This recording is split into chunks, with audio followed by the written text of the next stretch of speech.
The enemy commander laughed when his scout showed him the surveillance footage. He rewound it 3 times, pointing at the screen, sneering at the rows of soldiers running drills, at the perimeter guards rotating in predictable patterns, at the quiet woman pushing a cleaning cart across the training range. "They don't even know we're coming," he said, "and when we arrive, not one of them will be ready." He was right about almost everything. He was catastrophically wrong about her. Before we go any further, if this is your first time here, hit that subscribe button right now and follow this story all the way to the end. Drop a comment and tell me what city you're watching from. I want to see exactly how far this story has traveled. Now let's go back to the beginning. The brass casings hit the ground the same way every morning. One by one, shell after shell, scattered across the dirt like copper seeds that would never grow into anything. And every morning before the Arizona sun had fully committed to rising, before the first drill instructor had finished his first cup of coffee, before the youngest recruits had shaken the sleep from their eyes, Emily Carter was already there. She was always already there. That was the thing about Emily that nobody at Fort Creighton training facility had ever taken the time to notice. Not the base commander, not the drill sergeants, not the elite Navy SEAL instructors who ran the advanced sniper qualification course on the Far Eastern Range, not the young recruits who marched past her cart every single day without ever once looking at her face. She was 32 years old and she was invisible. She wore a gray maintenance uniform that was one size too large, the sleeves rolled up twice at the wrist. She kept her dark hair pulled back so tight it looked almost severe, and she moved with a kind of quiet efficiency that people tend to mistake for emptiness. Her cart was always organized exactly the same way: brass collection bin, on the left cleaning tools on the right, a small thermos of black coffee wedged into the corner that she would nurse across 4 hours of work without ever seeming to rush. The soldiers who walked past her every morning had assigned her a category in their minds without ever making a conscious decision to do so. Civilian staff, non-essential, background. The kind of person whose name you don't bother to learn because you assume they'll be replaced by someone just like them within a year or two. Nobody had bothered to learn her name in 11 months. 11 months of collecting brass, 11 months of maintaining the range equipment, 11 months of watching, and nobody once asked themselves why a civilian maintenance worker seemed to spend more time studying the shooters than cleaning up after them. That was their first mistake. The morning everything began to change started the same way every other morning had started. Emily arrived at Gate 7 at 5:47 a.m. She badged through without speaking to the guard who gave her a nod. He'd probably given her 400 times without ever upgrading it to actual words. She collected her cart from the equipment shed. She poured her coffee. She walked out to Range 6, the longest and most demanding of the training lanes, and she began her work. Range 6 was where Chief Petty Officer Ryan Walker ran his advanced qualification sessions. Walker was not the kind of man who filled up a room by being loud. He was 6 feet 1 lean with the kind of stillness about him that made newer recruits nervous without understanding exactly why. He had done 3 combat deployments, 2 of which involved work he would never discuss in any setting that wasn't classified. He had qualified expert marksmen at distances that other instructors considered theoretical. He had a way of watching people, students, colleagues, strangers, that made them feel as though he was reading something printed just beneath their skin. He had noticed Emily Carter on her 4th day of work, not because she was remarkable, not because she did anything that drew attention. He noticed her for the opposite reason, because she did nothing that drew attention, and yet something about the way she moved across his range felt wrong in a way he couldn't immediately name. It took him another 2 weeks to understand what he was seeing. She was doing the same thing he did. Walker. His colleague, Lieutenant Darnell Hicks, appeared at his elbow on a Tuesday morning in late October, holding a tablet and looking faintly annoyed about it, which was his default expression. "You're staring at the cleaning lady again," Hicks said. "I'm observing the range," Walker said. "You've been observing the cleaning lady for 11 minutes. Walker didn't answer that. He watched Emily bend down to collect a cluster of brass casings near Lane 4. He watched her straighten up. He watched her pause for just a fraction of a second, a pause so brief that he would have bet real money that Hicks hadn't caught it, and look at the wind indicator at the far end of the range.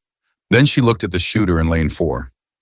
Then she looked back at the wind indicator, and she took a small half step to her left, clearing herself from the lane by about 18 inches. 4 seconds later, the shooter in lane 4 sent a round that drifted left by almost exactly 18 inches at the muzzle end. Emily had already moved. Hicks hadn't noticed any of it. He was still talking. Roster for the afternoon qual session needs your sign-off before noon, and Colonel Marsh wants a briefing on the call, Hicks Walker said quietly. Yeah. That woman just predicted a lateral drift on a 300-meter shot before the shooter pulled the trigger. Hicks looked at Emily. Emily had gone back to collecting brass. She looked like a person who had never thought about a rifle in her life. She's a cleaner, Hicks said. Yeah, Walker said. I know.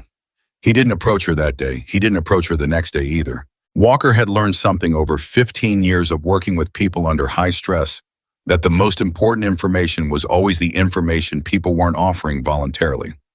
If you pushed too early, they retreated. If you waited, watched, and came at the right angle, they opened up in ways that surprised even themselves. So he watched. He watched for 6 more days. He confirmed what he thought he'd seen, and then he confirmed it again. And by the time he was done confirming it, he had accumulated a mental catalog of observations that he found genuinely unsettling in their implications. Emily Carter always started her cleaning route at the longest lane. Lane 8, 812 meters. She would work backward longest to shortest in a sequence that no one had ever asked her to follow, and that wasn't written anywhere in the maintenance protocol. She had developed this system on her own for reasons Walker suspected had nothing to do with efficiency and everything to do with the fact that Lane 8 was where the most technically demanding shots happened, which meant Lane 8 was where she could learn the most. She watched shooters' hands, not their targets, not their scopes, their hands. The way a grip tightened at the wrong moment, the way a finger tensed before it should, the way a wrist rotated slightly under pressure. These were the small mechanical failures that preceded bad shots, and they were visible to the naked eye if you knew what you were looking for. Emily knew what she was looking for. She knew the win, not in a casual approximate way, in a precise calculated way. She would glance at the range indicators, look at the tree line, feel the air against her skin, and then make a micro adjustment to her position before every shot she anticipated being close to her lane. She was reading the same data the shooters were supposed to be reading, and she was processing it faster than most of them were. Walker went home on the 6th night and sat at his kitchen table for a long time. He had been training shooters for 8 years. He had worked with recruited talent, with competition champions, with young men who'd grown up hunting and who had an intuitive feel for the rifle that formal training could refine but not teach from scratch. He had worked with a handful of people, maybe 5 or 6 over his entire career, who had what he privately thought of as the gift. Not just skill, not just discipline. The gift was something different. The gift was an understanding of the relationship between shooter and environment that went beyond mechanics, beyond mathematics. The gift was something that couldn't be explained, but that you recognized immediately when you saw it. He had just watched a civilian cleaning woman demonstrate the gift while picking up other people's spent brass. He sat at his table for 3 hours. Then he decided what he was going to do. The next morning, Walker arrived at Range 6 40 minutes earlier than usual. Emily was already there. Of course she was already there. He got himself a cup of coffee from the thermos in his truck, walked out to the range, and approached her with the deliberate casualness of a man who had absolutely rehearsed this approach and was trying not to show it. Morning, he said. She looked up. For a fraction of a second, just a fraction, something moved behind her eyes, not alarm, not suspicion, something more careful than either of those things. Then her expression settled into the neutral, polite distance she used with all the base personnel. Good morning, she said. Her voice was even, unrevealing. You start at Lane 8, Walker said. He wasn't asking. It's farthest from the equipment shed, she said. Easier to work back toward it. That's a good reason, Walker said. He looked down the range. Though I noticed the supply cart is stored at the south end, not the east end, so you're actually walking slightly farther in the morning to start at Lane 8. A beat. Emily said nothing. Which is fine, Walker said pleasantly. People have their routines. I was just curious. He let that sit. He drank his coffee. He watched the morning light change on the berm at the far end of the range, and he waited to see what she would do with the silence. Most people filled silence. They volunteered things they didn't mean to volunteer because the absence of sound made them uncomfortable. It was a technique Walker had used in debriefs and interviews, and quiet conversations with assets in 3 different countries. Emily let the silence sit. She went back to collecting brass. "Can I ask you something?" Walker said. "You can ask," she said without looking up. "Yesterday morning, Sergeant Kowalski was in lane 4. He was about a second away from pulling the trigger, and you moved left before the shot. Why?" Emily straightened up slowly. She turned and looked at him with an expression he couldn't fully read. "I wasn't comfortable with where I was standing," she said. "You'd been standing in that exact spot for 4 minutes. I moved when I got uncomfortable, right before a shot drifted left by 18 inches. Another silence. This one was different from the first one. This one had weight in it. "Sometimes you can feel the wind shift," Emily said carefully. "You can feel a wind shift from a position 18 inches to the right of where you were standing." She looked at him steadily. "Is there something you need from me?" Walker almost smiled. She was good. She had been deflecting questions about what she knew for he suspected a very long time. The deflection was smooth practice, the product of years of keeping herself below a radar she'd chosen to fly under. "No," Walker said. "Nothing I need. I just wanted to introduce myself. I'm Chief Walker. I run the advanced qualification program here." "I know who you are," Emily said. He did smile at that. "Then you have the advantage on me. I don't know your name." "Emily Carter." "Emily." He nodded as though committing it to memory, even though it had been committed to memory 6 days ago when he'd pulled her personnel file. "Nice to meet you, Emily. Enjoy your morning."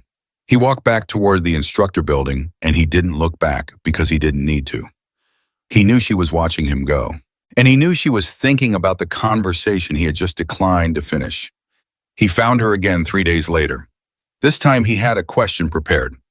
He waited until she was working at lane 3, positioned himself a few feet away with a clipboard he didn't actually need, and said without preamble, "What would you have told a recruiter's Tanner this morning if someone had asked your opinion?"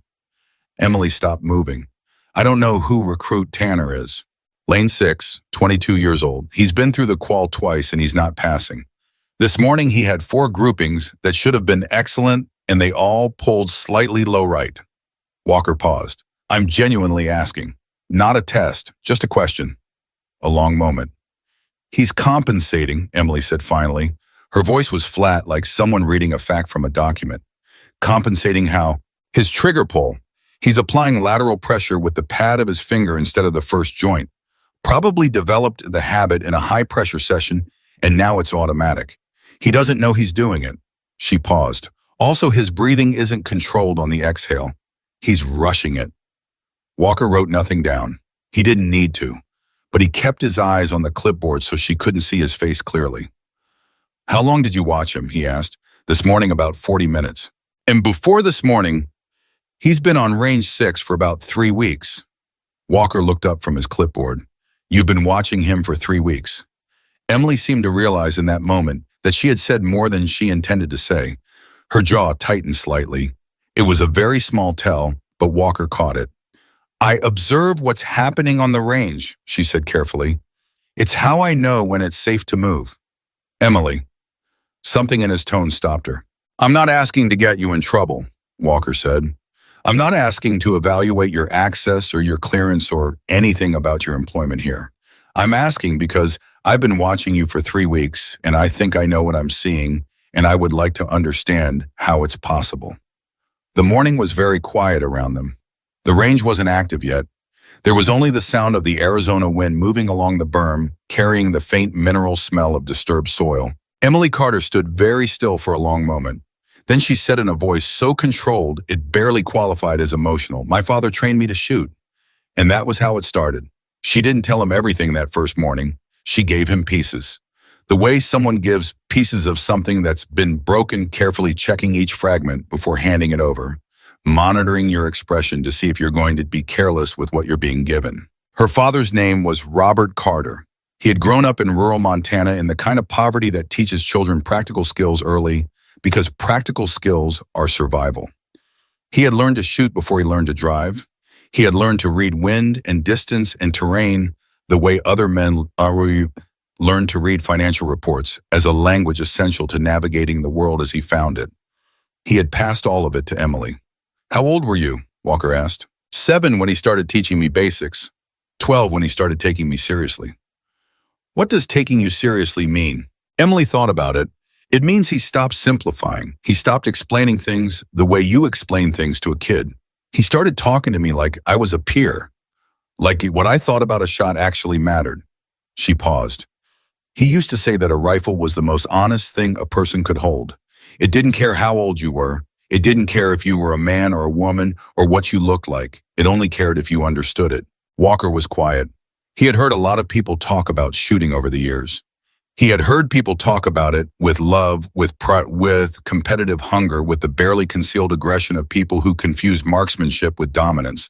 He had almost never heard someone talk about it with the kind of reverence Emily was using right now, the kind that sounded less like enthusiasm and more like gratitude. He was good, Walker asked. He was extraordinary, Emily said simply. He just never had access to what he needed. Resources, training, facilities. He learned everything from books from other hunters, from trial and error. He was teaching himself things that other people had teams of coaches for. She stopped. I used to think if he'd been born in different circumstances, if he'd had the opportunities, he could have been one of the best in the country. And you? She looked at him. I was better than him by the time I was 17. She said it without pride. She said it the way you state a fact that you've had a complicated relationship with for a long time. So what happened? Walker asked. And here was where the pieces got harder to hand over. She talked about it in the same careful, controlled way she talked about everything, not because she was cold, Walker understood, but because the control was what kept it from overwhelming her. If she let the distance drop, if she talked about her father the way she clearly felt about her father, she would stop being able to talk at all. He'd gotten sick when she was 19.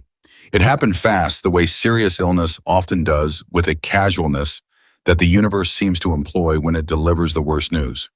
A routine checkup, a concern, tests, more tests, and then the word that rearranges everything. Emily had been preparing for competitive trials. She had been training seriously, consistently, working toward qualifications that she had a genuine and well-founded belief she could achieve. She had been talking to coaches. She had been receiving attention from the kind of people who identified and developed exceptional talent. She walked away from all of it to take care of him. Did he ask you to? Walker asked. He asked me not to, Emily said. He told me to go. He told me that my ability was not something I had the right to walk away from, that it wasn't just mine, that talent is a loan, and you don't get to decide not to repay it. She paused. He said a lot of things like that. But you stayed. Someone had to. She said it without resentment, or rather she said it with resentment she had processed so thoroughly it had turned into something else, into a fact settled and accommodated. Her father had died when she was 23. By then she had been out of training for 4 years. By then she had taken jobs to cover medical costs, whatever jobs were available, whatever jobs paid what they needed to pay. She had pushed the Montana training range and the wind calculations and the thousands of rounds she had fired before she was old enough to vote into a corner of herself that she kept carefully locked. She had not touched a rifle in the 9 years since, until the only thing left to her from that life was the ability to watch other people shoot and know automatically without consciously deciding to know exactly what they were doing right and wrong. You're correcting them in your head, Walker said, every time, every shot, every shot. Walker looked at her for a long moment. This woman who had come to a military sniper training range to collect spent brass and had spent 11 months silently and visibly watching and correcting and remembering every shooter who walked through those lanes. This woman who had buried the most remarkable thing about herself under a gray maintenance uniform in a cleaning cart in years of careful, deliberate invisibility. He said something that he had not planned to say. He said it because it was true and because he suspected she needed to hear something true from someone who had the standing to say it. You didn't lose your ability, Walker said. You only lost the chance to use it. Emily Carter looked at him. For a moment, just a moment, the controlled distance dropped. And what Walker saw underneath it was not weakness. It was someone who'd have been carrying something very heavy for a very long time and who had just been told by someone who understood the weight that they had been right to carry it. She didn't cry. He hadn't expected her to. But she looked at him for 3 full seconds without saying anything, and Walker understood that 3 seconds of silence from Emily Carter meant something considerable. Why are you telling me this? She asked finally. Because I think you deserve to know that it's still there, Walker said. Whatever you've been doing for the last 9 years, the ability is still there. I can see it. I've been watching you for 3 weeks, and I can see it. Emily looked away back down the range. That doesn't change anything, she said. Maybe not, Walker said, but I thought you should know. He walked back to the instructor building. He left her standing there with the brass collection bin, in the morning wind, and the weight of what he'd said. He had planted something. He didn't know yet what it would grow into. He suspected he was about to find out. The weeks that followed were unlike anything Walker had engineered in his career as an instructor. He didn't hand Emily a rifle. He didn't ask her to demonstrate anything. He didn't put her in a position where she would feel evaluated or exposed. Instead, he began having conversations with her at the edges of the range in the quiet hours before the session started, and he let those conversations go wherever they went. They went to interesting places. She knew things. That was what struck him most, not just that she could shoot, not just that she had been trained, but that she had continued in her own way to study the discipline over 9 years of not practicing it. She had read, she had watched footage, she had followed developments in precision shooting with the quiet dedication of someone who couldn't do the thing they loved, but couldn't stop loving it either. She knew about wind reading at extreme distances in ways that many of his active shooters didn't. She understood rifle mechanics at a level that reflected her father's training and her own independent study. She had thoughts about trigger control and breathing discipline that were frankly more sophisticated than what he heard from recruits twice as experienced. You've been studying this for 9 years without a rifle, Walker said one morning. It's what I could do, Emily said simply. Most people would have put it down entirely. Most people didn't have my father. He asked her once what she missed most. She thought about it for a long time. The honesty, she said finally. Everything else in life is negotiable. People say one thing and mean another. Situations change. The ground shifts under you. But a rifle, if you've done everything right, the bullet goes exactly where it's supposed to go. There's no interpretation. There's no argument. You did the work or you didn't, and the result tells you the truth. Walker wrote that down later that night. He didn't know why.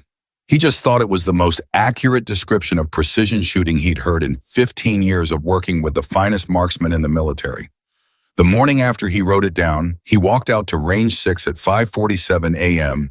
and found Emily Carter already there the way she was always already there. Her cart organized the same way it was always organized, her thermos of coffee wedged into its corner. She looked up when she heard him.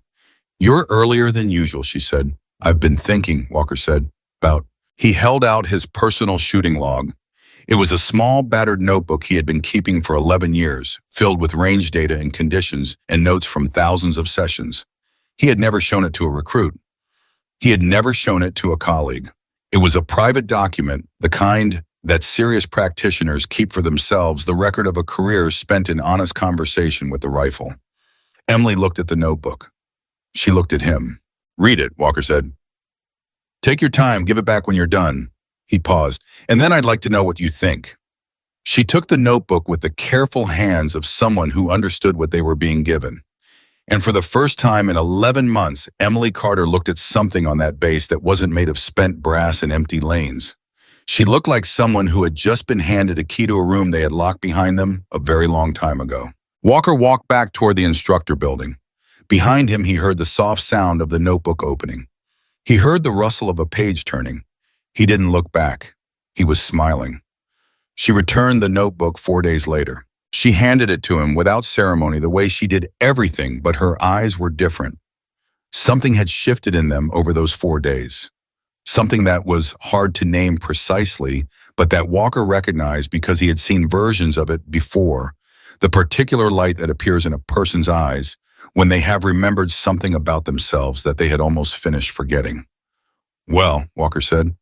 Emily was quiet for a moment. Your notes on crosswind compensation at distances above 600 are conservative, she said. Walker blinked. Of all the things he'd expected her to open with, that was not it. Conservative, he repeated. Your margins are larger than necessary under controlled conditions. You're building an error tolerance that a technically proficient shooter doesn't need. She paused. My father used to say that Compensating for errors you haven't made yet is a way of planning for failure. Walker stared at her. He had been told a lot of things about his technique over the years. He had been praised extensively and critiqued constructively and evaluated formally by people whose opinions he respected very much. Not one of them had ever said anything to him that landed the way this landed, because she was right. It wasn't a major flaw. It wasn't something that would fail him in a real situation. But it was a habit, a cautious, slightly fearful habit he had developed early in his career when he was less certain of himself and that he had never fully let go of even after he no longer needed it. She had spotted it in 4 days of reading his notes. "Anything else?" he asked. "Your breathing notation in section 3 is inconsistent. You use 2 different systems for the same condition, and you never resolve which one you trust more." She paused again. "I think you know which one is correct. I think the other one is left over from an instructor you had early on, and you've never fully committed to replacing it." Walker sat down. Emily waited. "My first senior instructor was Master Chief Dalton," Walker said slowly. "He used a fractional hold system that I later realized was slightly off. I transitioned away from it, but—" He stopped, looked at her. "How did you know it was from an instructor?" "Because it's systematic," Emily said. "Your independent observations are clean. They have a quality of thought to them. The inconsistency has the quality of received information. It doesn't sound like you." The morning felt very still. Walker looked at the woman standing in front of him, the woman who had spent 11 months invisible, collecting brass, watching, studying, waiting, and he thought about all the recruits who had walked past her without seeing anything worth seeing. He thought about everything they had missed. "Emily," he said. "Yes. I'd like to ask you something, and I want you to think about it carefully before you answer." She was already looking at him with her careful, assessing eyes.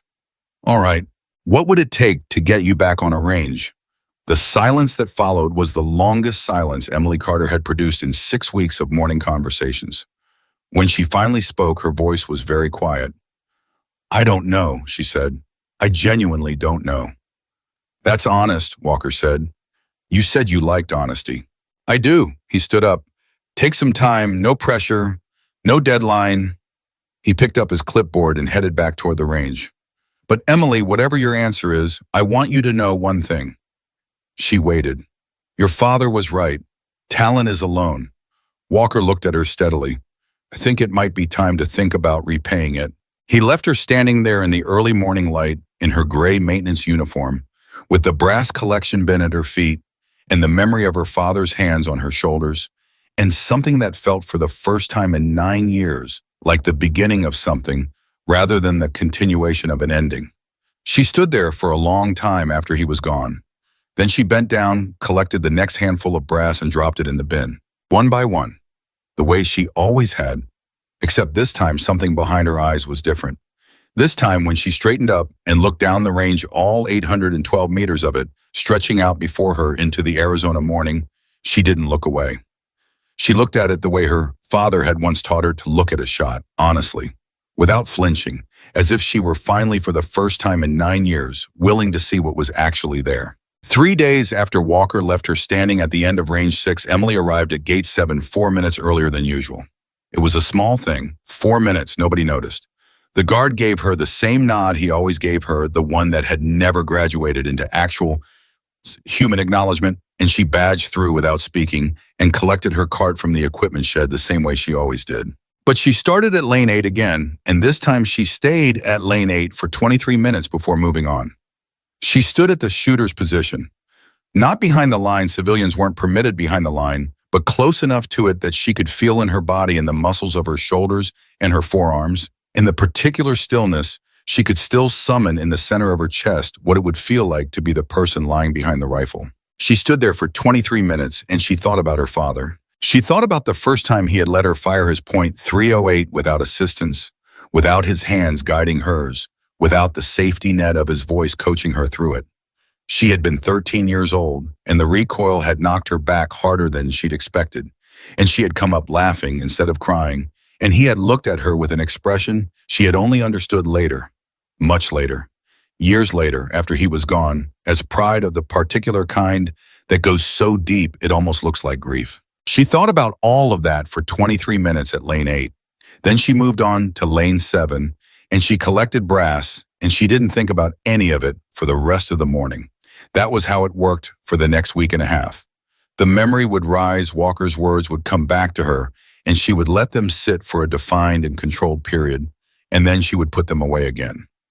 She had gotten very good at managing the things she didn't allow herself to want. What she was less good at managing was the fact that Walker kept showing up. Not intrusively. He wasn't pursuing her or pressuring her. He was simply there the way he was always there, running his qualification sessions with the quiet authority that was just how he moved through the world, and occasionally their paths crossed at the edges of the range, and they talked. He never brought up what he'd asked her. He never mentioned the notebook again, or the conversation about her father, or the question about what it would take to get her back on a range. He talked about other things. The win that morning. The performance of specific recruits. Once a long and surprisingly personal conversation about what it was like to try to teach someone something that you knew they were going to need in a situation where failure had permanent consequences. Does it ever get easier, Emily asked, sending people out knowing what they're going to face? Walker thought about it honestly, the way he thought about most things. No, he said, but you get better at trusting the preparation. At some point, you have to believe that what you gave them is enough. If you did the work, you have to trust the work. Emily was quiet for a moment. And if the preparation gets interrupted, if someone doesn't finish what they were supposed to learn, Walker looked at her. Just looked at her. He didn't say anything. He didn't need to. Emily picked up her bin and moved to the next lane. But the question hung in the air between them like a round that had already been fired, moving toward a target neither of them had named yet. It was on a Wednesday morning, 11 days after their notebook conversation, that everything shifted. Emily was working lane 4 when she heard the argument. It was coming from the instructor building, and it was not the kind of professional disagreement that military personnel tend to have in controlled, low-volume tones. It was the kind of argument that had leaked past the point of professional management into something rawer and more urgent. She could hear two voices, Walker's and someone else's, someone she didn't immediately recognize. She kept collecting brass. It wasn't her business. She had spent 11 months not making things her business, and she was not about to break that habit now. But she heard Walker's voice say her name, not loudly, but clearly enough. She heard Carter, and then something she couldn't make out, and then the other voice, sharp and dismissive, saying something that included the words, civilian, liability, and you've lost your mind, Ryan. Emily very deliberately did not move closer to the building. She moved to lane 3, which happened to be 12 feet closer to the building than lane 4, and she continued collecting brass in that direction. The other voice belonged to Lieutenant Colonel David Marsh. She recognized it now. The base operations commander, the man Walker technically reported to for all matters related to the training facility, a man she had observed from a distance for 11 months and who had the posture and the expressions of someone who had won a lot of arguments and believed this was because he was consistently right. I'm not questioning your observation, Marsh was saying. His voice had the clipped, rapid-fire quality of someone who was trying to end a conversation. I'm telling you, it doesn't matter. She's civilian staff. She has maintenance clearance and no combat role. Whatever talent you think you've identified, it is not relevant to anything we do here, and I am not opening that door. Colonel, I've been watching her for 6 weeks, and what she demonstrates is, Walker, I know what you're going to say. You are going to give me a speech about raw ability and untapped potential and the obligation to develop talent wherever we find it. And I'm going to give you the same answer I gave you when you wanted to restructure the Phase 2 curriculum and when you wanted to extend qualification windows for marginal candidates who showed promise. Marsh paused. No, not because I don't trust your instincts, because my job is to manage this facility within its defined parameters, and a civilian maintenance employee does not fall within any parameter I have authority to expand. With respect, Colonel. No, Walker. This conversation is finished. Get back to your session. A silence. Then Walker's voice, quieter but very controlled. Understood, sir. Emily was 3 feet from the building now. She turned around, walked back toward lane 4, and spent the next 40 minutes collecting brass with the focused, methodical attention of a woman who had not heard a single word of what she had just heard. Inside, something that had been almost asleep for 9 years was waking up angry. Not at Marsh. Marsh was simply a man operating inside a system that had defined rules, and he was following them, and she could not even say he was wrong to follow them. She was angry at the feeling the conversation had produced in her, the specific familiar old anger of being assessed by people who had already made their decisions before they had all the information. The anger of being categorized before being seen. She had lived with that anger for so long that she had learned to keep it below the surface to run it clean and cold and manageable. She kept it there now, but it was there. And something about Walker's voice in that argument, the quiet, controlled refusal to back down entirely, even when he was being shut down, did something to her that she had not expected. It made her feel like she owed him something. She didn't go to him that afternoon. She went home, she made dinner. She sat at the kitchen table of her apartment for 2 hours and had an argument with herself that she had been having in one form or another for 9 years. And for the first time in all of those arguments, the side that said, maybe it isn't over, started winning. She showed up the next morning at 5:31 a.m. Walker's truck was already in the lot. She had not expected anything different. She didn't go to the equipment shed. She walked directly to the instructor building and knocked on the door of his office and waited. Yeah, his voice was alert. He hadn't been sleeping. She doubted he slept much.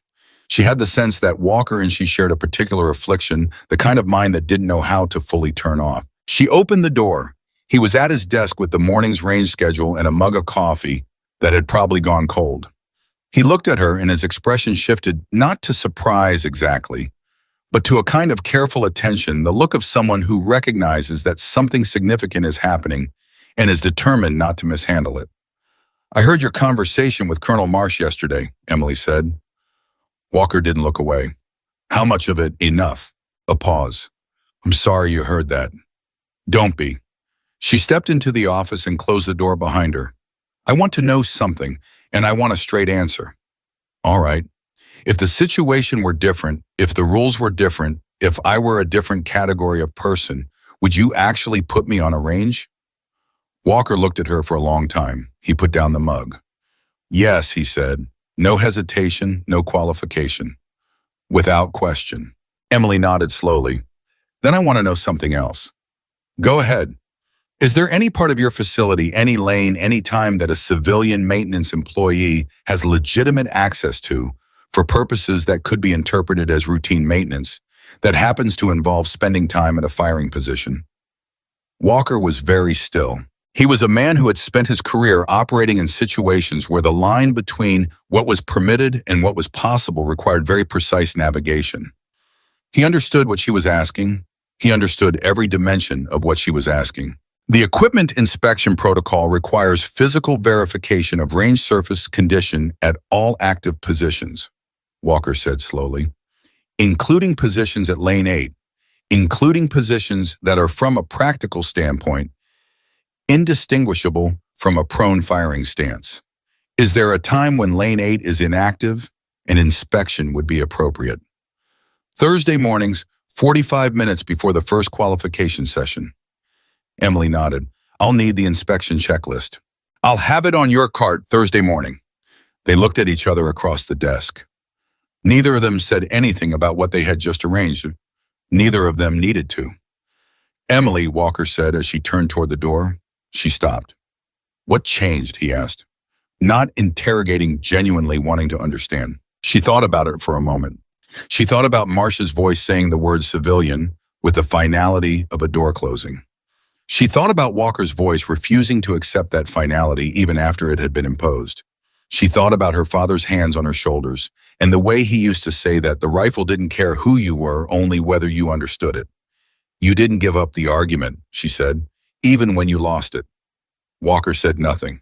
My father never gave up on anything he believed in either, Emily said. I've spent 9 years trying to decide whether that was something I inherited or something I left behind. She opened the door. I'm starting to think those might not be the same thing. She walked out. Thursday morning came with a wind out of the northwest that Emily clocked at 11 miles per hour. With a 3-degree variation, she didn't have instruments. She didn't need them, and a chill that hadn't been there earlier in the week. She arrived at Gate 7 at 5:19 a.m., which was the earliest she had ever arrived, and she went to her cart, and on top of the brass collection bin was a single piece of paper with a printed inspection checklist and a small handwritten note that said Lane 8, 0530RW. She read the note once. She folded it and put it in her pocket. She pushed the cart out to range 6. Walker was waiting at lane 8. He had a rifle case on the table beside him that he had not opened. He didn't say good morning. She didn't say good morning. There wasn't anything particularly important to say right now that wasn't already being said by the fact that they were both here at 5:30 in the morning at lane 8, with the northwest wind moving steadily across the range and the targets set at their maximum distance. Inspection protocol requires you to verify range surface at the primary firing position, Walker said. Understood, Emily said. She walked to the firing position. She stood behind it. She looked down the range at the 800-meter mark where the target's silhouette was just barely visible in the early light. Her body did something she had not expected it to do. It remembered. Not her mind. Her mind was engaged in the careful, controlled process of assessing the morning, reading the wind, calculating angles. Her body remembered at a deeper level than thought. Her shoulders dropped into a position she hadn't consciously assumed in 9 years. Her breathing changed. Her weight shifted fractionally forward onto her left hip. Every muscle involved in the discipline of precision shooting found its place without being directed. 9 years. And her body remembered as if it had been yesterday. She stood like that for 10 seconds. Then she looked at Walker. The surface appears to be in acceptable condition, she said. Walker opened the rifle case. He placed a bolt action .308 on the table without ceremony or commentary. It was his personal training the rifle, a custom-built piece she recognized from having watched him use it 100 times over the past 11 months. It was not the most expensive rifle on the range. It was the most used, the most dialed in, the most intimately understood rifle on the range, because Walker had put thousands of rounds through it across years of regular use and knew its particular personality in the way that serious shooters come to know their tools, not as objects, but as relationships. He put it on the table. He stepped back. He said nothing. Emily looked at the rifle. She thought about the last time she had held one, a field outside her father's house in Montana. Late September, the year he was diagnosed.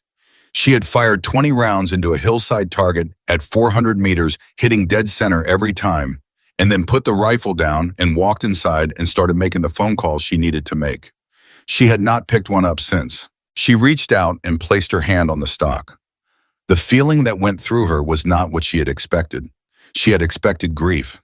She had been bracing for grief for 11 months ever since she'd walked onto this range and understood immediately on a visceral level what the people on these lanes were doing and how much of her own past was embedded in every motion they made. She had expected grief. What she felt instead was recognition. The weight of the rifle was right. The grip was right. The way the stock fit against her palm when she lifted it was exactly, precisely without any margin of error. Right. She hadn't known how much she'd missed the rightness of it until it was back in her hands, and she understood that her body had been quietly mourning this specific sensation for 9 years without her permission. She lay down at the firing position. Walker didn't say a word. She settled into the stance her body already knew. She found the scope. She found the target at 800 meters, a standard silhouette, half-scale, exactly the kind of target she had watched Walker's advanced students work on every morning for 11 months. She read the wind. She read the light. She controlled her breathing without thinking about it because the breathing had come back too clean and steady and exactly what it needed to be. She thought about her father. She thought about him saying, "The rifle never lies. Be honest about what you see." She was honest about what she saw. She saw the target. She saw the wind. She saw the distance. She saw 9 years of loss and 2 months of mourning conversations and a man who had refused to accept a closed door on her behalf.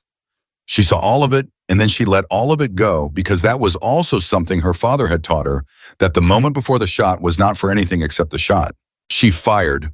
The round hit the silhouette in the upper center mass, not perfect center, but at 800 meters on a target she hadn't aimed at in 9 years. With a rifle she had never fired before with wind, she had read entirely by feel. It was not a shot that a beginning shooter could make.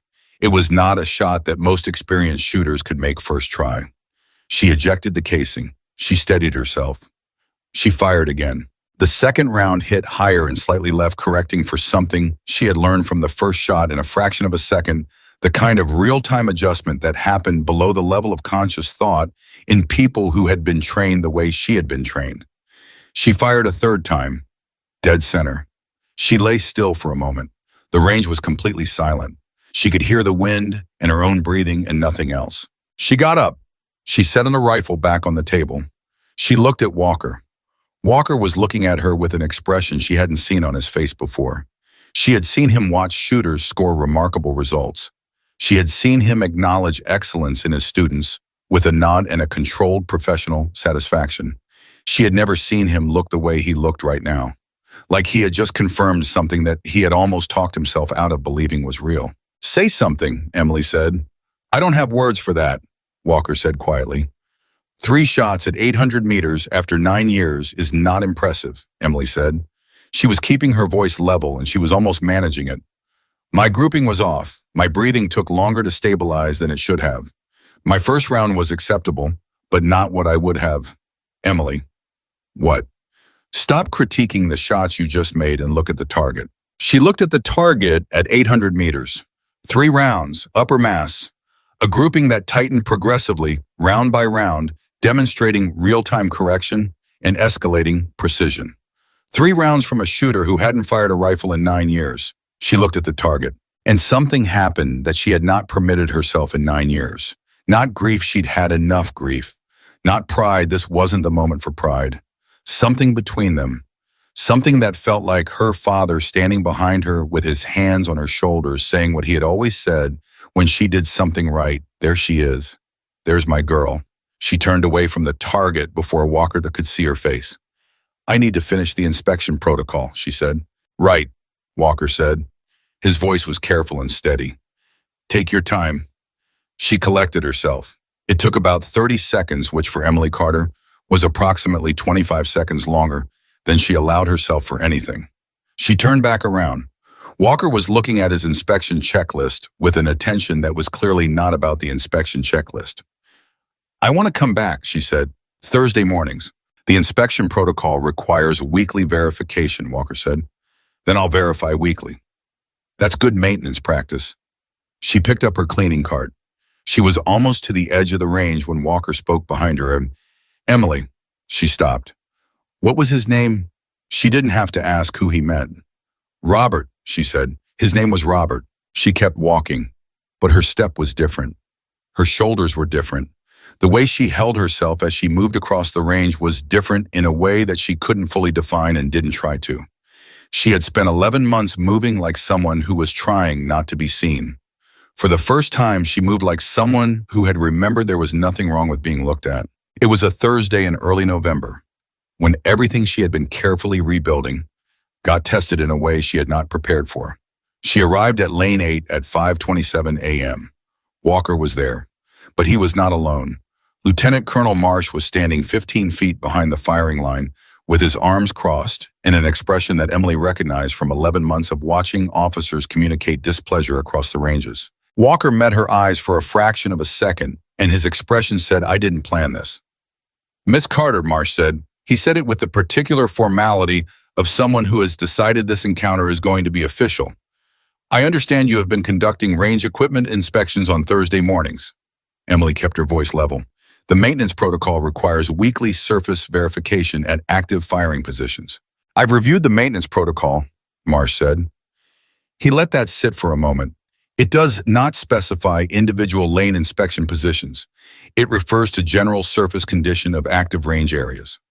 "I've been interpreting it to mean individual positions," Emily said. "If that interpretation is incorrect, I'll adjust the procedure." Marsh looked at her steadily. He was not a cruel man. She had observed him long enough to know that. He was a rule-following man, which was not the same thing, and sometimes not cruel rule-following men did things that felt cruel from the outside, because the rule was the rule and their relationship to the rule was non-negotiable.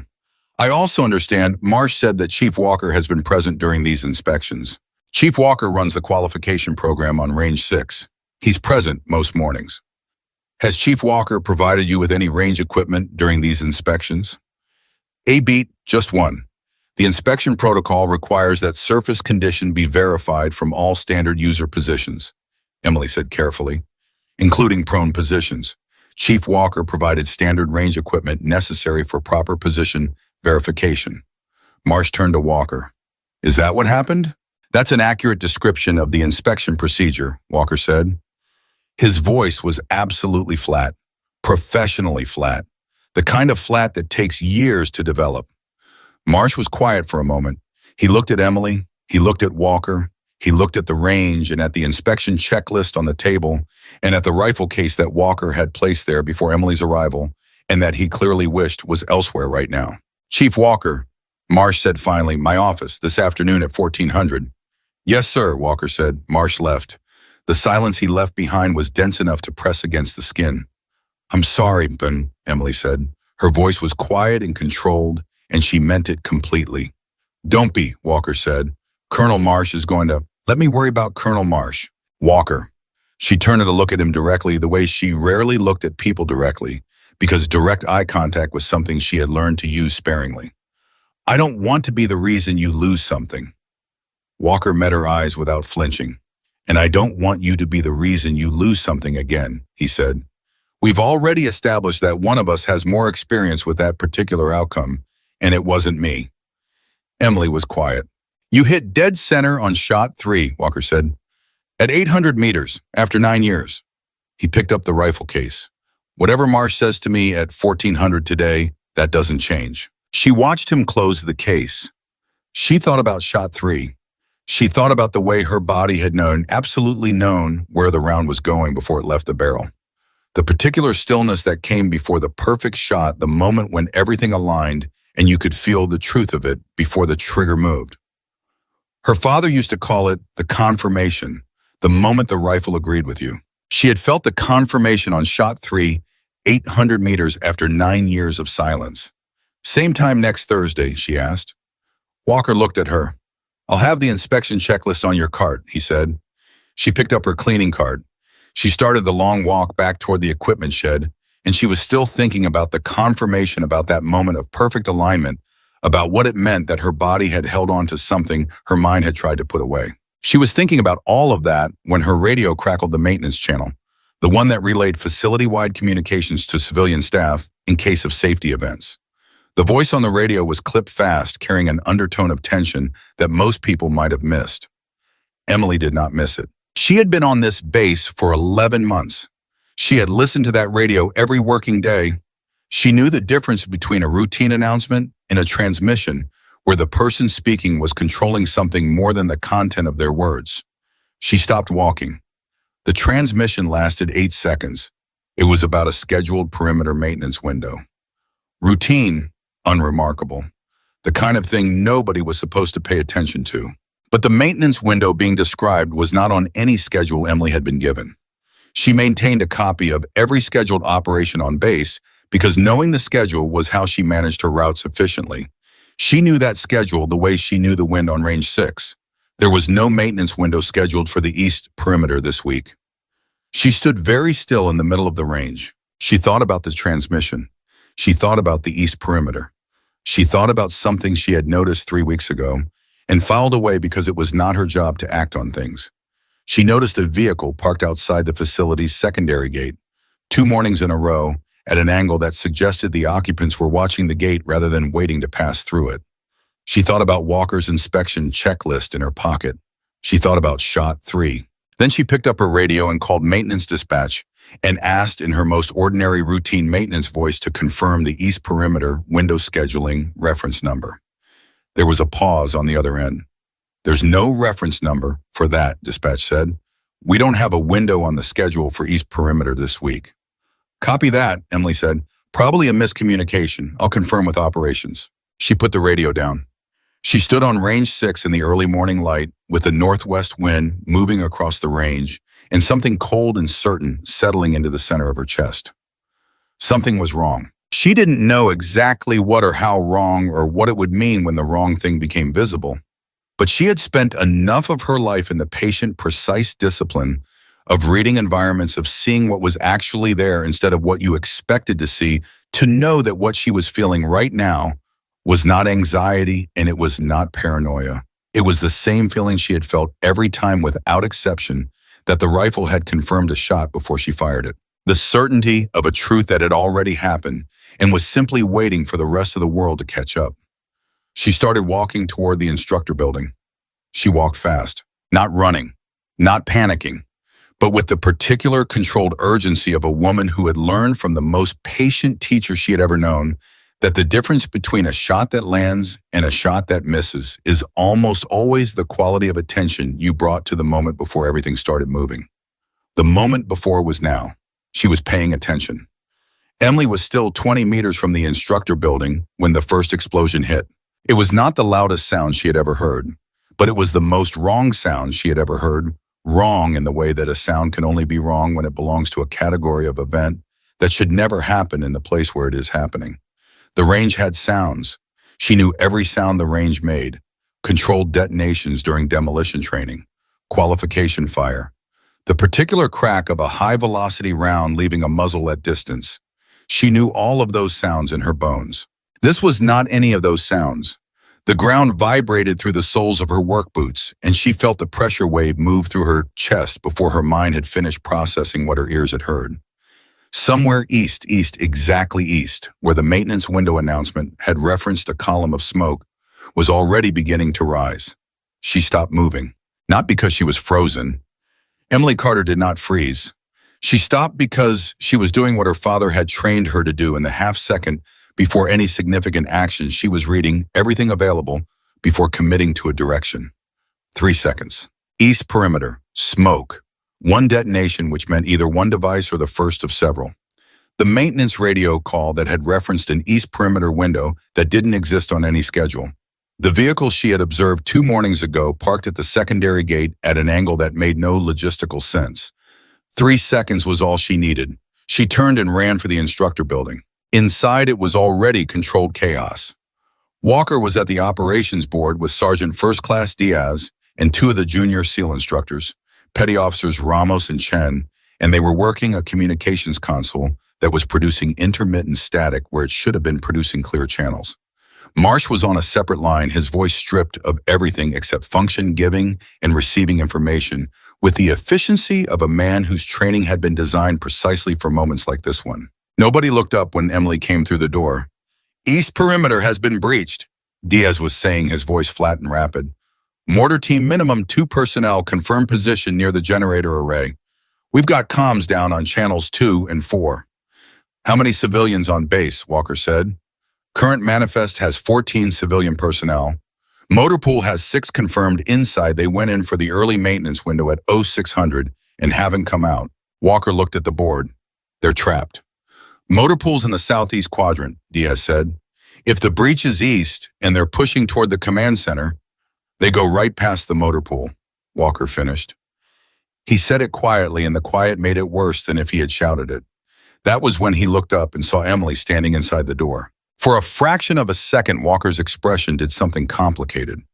She saw it, the flicker of something that wasn't quite relief and wasn't quite alarm, but lived in the exact space between them. She was here, and she was civilian, and she was in the most dangerous building on the base in the first minutes of an active hostile engagement. But she was also here, which meant that she was not in the motor pool, and she was not in the open, and she was not already in the path of whatever was pushing through the east perimeter. "Carter," Walker said.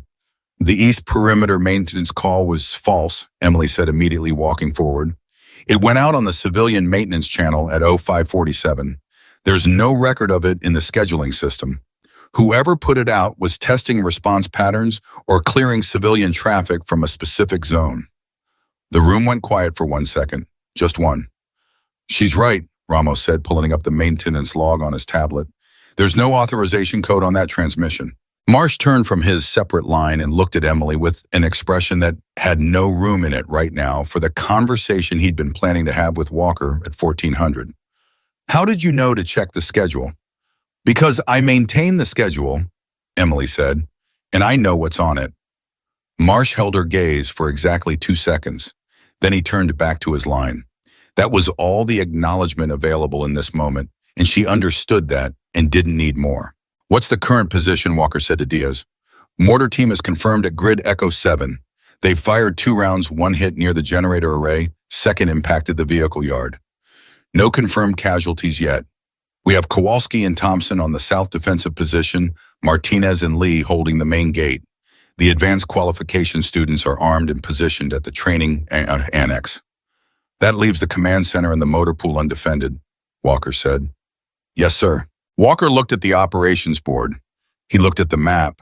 He looked at the grid reference for the mortar team at Echo 7, and then he looked at the motor pool in the southeast quadrant, and he traced the line between them with his eyes, in the way that experienced tactical minds trace lines, not just seeing the geography, but seeing the time, the motion, the consequence. I need a shooter at the observation post on the south ridge, Walker said. Someone who can suppress that mortar position while we move civilians out of the motor pool. Kowalski and Thompson are already committed, Diaz said. Ramos and Chen need to be on the perimeter, Walker said. He was still looking at the map. His voice had the particular quality it had when he was working through something he hadn't finished working through yet, precise and controlled, but with an edge of something unresolved underneath. What about the qualification students? Marsh said from across the room. None of them are past phase 1, Walker said. A suppression shot at Echo 7 from the South Ridge is a 600-meter minimum engagement with variable crosswind. I don't have a phase 1 student who can make that shot under pressure. The room held that information for a moment. Emily was standing very still. She was doing math. The math was not difficult. Echo 7 from the South Ridge observation post was 640 meters by her estimate, based on 11 months of watching shooters engage targets at measured distances and building an instinctive map of this range and its surrounding terrain. The wind this morning was 11 miles per hour out of the northwest, which she had read at 5:19 a.m., and which had held consistent for the past 90 minutes. The crosswind component at that angle and distance was manageable, not easy, but manageable. For someone who knew what they were doing, she knew what she was doing. She also knew that she was a civilian maintenance employee with no combat role and no military standing, and no authority to insert herself into an active engagement, regardless of what she was capable of, or what Thursday morning inspections had confirmed, or what her father had spent the best years of his life teaching her. She knew all of that, and she also knew that 6 people were trapped in the motor pool in the southeast quadrant, and that the mortar team at Echo 7 was going to push toward the command center, which meant those 6 people were going to be between a hostile force and its objective before anyone could move them if someone didn't suppress that position in the next very few minutes. She was doing the math. The math kept coming out the same way. Walker, she said. He turned to look at her. Everyone in the room turned to look at her. She held his eyes. What's at the observation post? He knew what she was asking. She could see him know it. She watched the thing that passed across his face, not hesitation exactly, because Walker was not a man who hesitated in the way that most people hesitated. It was something more like a rapid, compressed accounting of every dimension of the decision she was asking him to consider. Standard kit, he said carefully. Training equipment, including qualification rifles. Including the .308 configuration we used Thursday morning. A silence. Yes, Walker said. Then I need to get to the observation post, Emily said. And that was the moment, that was the exact moment that would be recounted later in debrief rooms and private conversations, and at least one formal review board as the moment when Chief Petty Officer Ryan Walker made a decision that was either the most professionally questionable call of his career or the single most important decision he made that morning, depending on who was doing the recounting. Absolutely not, Marsh said from across the room. His voice was sharp and immediate. She is a civilian Walker. She has no combat clearance, no tactical role, and no, with respect, Colonel, Walker said, and his voice was the flattest Emily had ever heard it. I need a shooter at the observation post in the next 4 minutes, or those 6 people in the motor pool are going to run out of time. I don't have a qualified shooter available. I have someone who can make that shot. He paused. I have to use what I have. Marsh stared at him. If anything happens to her, something is going to happen to 6 people in the motor pool if we wait, Walker said. I'm making a tactical decision with the resources available. That is my job. Another explosion closer this time shook the building. The lights flickered. Marsh grabbed the edge of the operations board, and in that half second of physical instability, the argument was settled, because arguments lose their footing when the ground is literally moving, and the math is what it is. Move, Marsh said. He was not looking at Walker when he said it. He was looking at Emily. Be fast. Walker was already moving. Carter with me. She was right behind him. They went out the back of the instructor building at a controlled run, not sprinting because sprinting over uneven ground under stress was how you fell, and that was how you became the problem instead of the solution. Walker moved with the trained efficiency of a man whose body understood how to cover ground in hostile conditions, and Emily matched his pace with an ease that she registered in a distant part of her mind as further confirmation of something she'd understood since Thursday, that the physical discipline had held just like everything else. They reached the equipment locker at the base of the South Ridge. Walker keyed in the code. The door opened. He pulled a rifle case from the rack, not his personal training rifle, a base qualification rifle in the same .308 configuration, and he checked it with the rapid practice motions of a man for whom weapons checks were as automatic as breathing. He handed it to Emily without ceremony.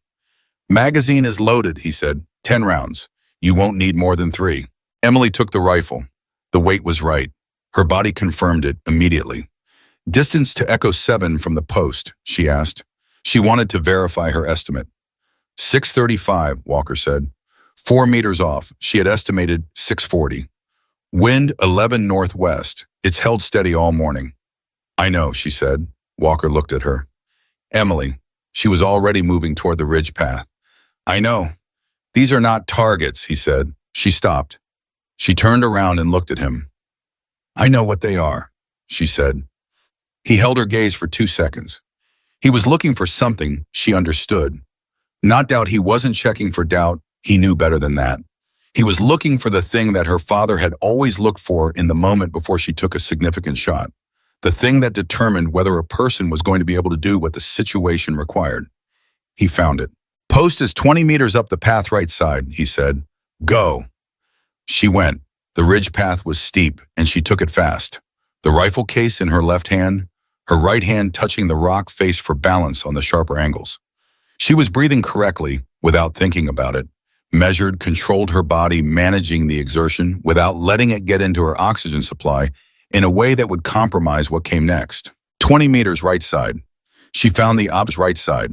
She found the observation post, a reinforced platform built into the ridge that the SEAL instructors used to observe long-range qualification sessions from above and at angle. She had seen it from below every morning for 11 months. She had never been up here. She opened the rifle case. She assembled the configuration with hands that were not shaking, and she noticed they were not shaking the way you notice something that you are somewhat surprised by and somewhat not surprised by. She had shaking under control because she had always had shaking under control. It was one of the first things her father had taught her, that the hands telegraph the mind, and the mind must be settled before the hands will follow. Her mind was settled. She lay prone at the observation post edge and brought the scope to her eye. Echo 7 was clearly visible.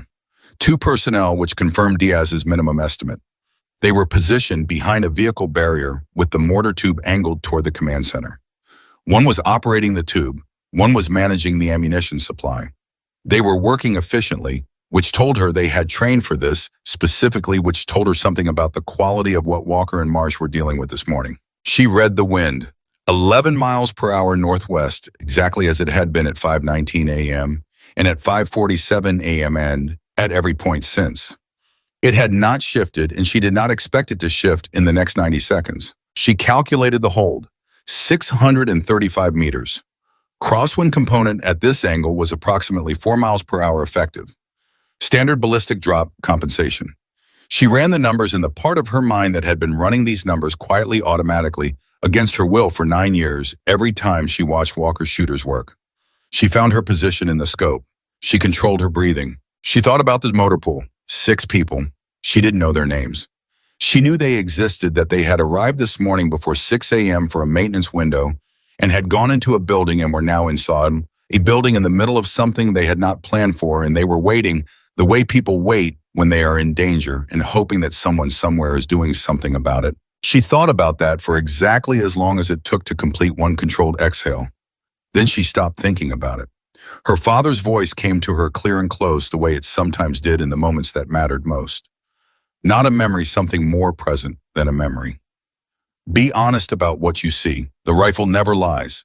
She was honest about what she saw. She fired. The first round struck the vehicle barrier 18 inches left of the mortar operator.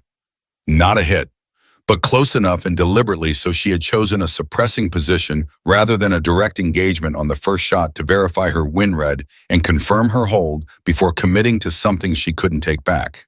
The mortar team reacted immediately, both personnel going low, the operation interrupted. She had bought time. Seconds. But in this kind of situation, seconds were the currency that mattered. She adjusted, confirmed her read. The wind was holding. She fired the second round. The mortar operator was struck. He went down. The second team member grabbed for the tube. Emily fired the third round before the second team member could reorient the weapon. The mortar position went silent. She stayed in position. This was something her father had drilled into her so deeply. It was structural. You did not move from position immediately after an engagement because the situation was not resolved by the engagement. The situation was ongoing and required continuous observation.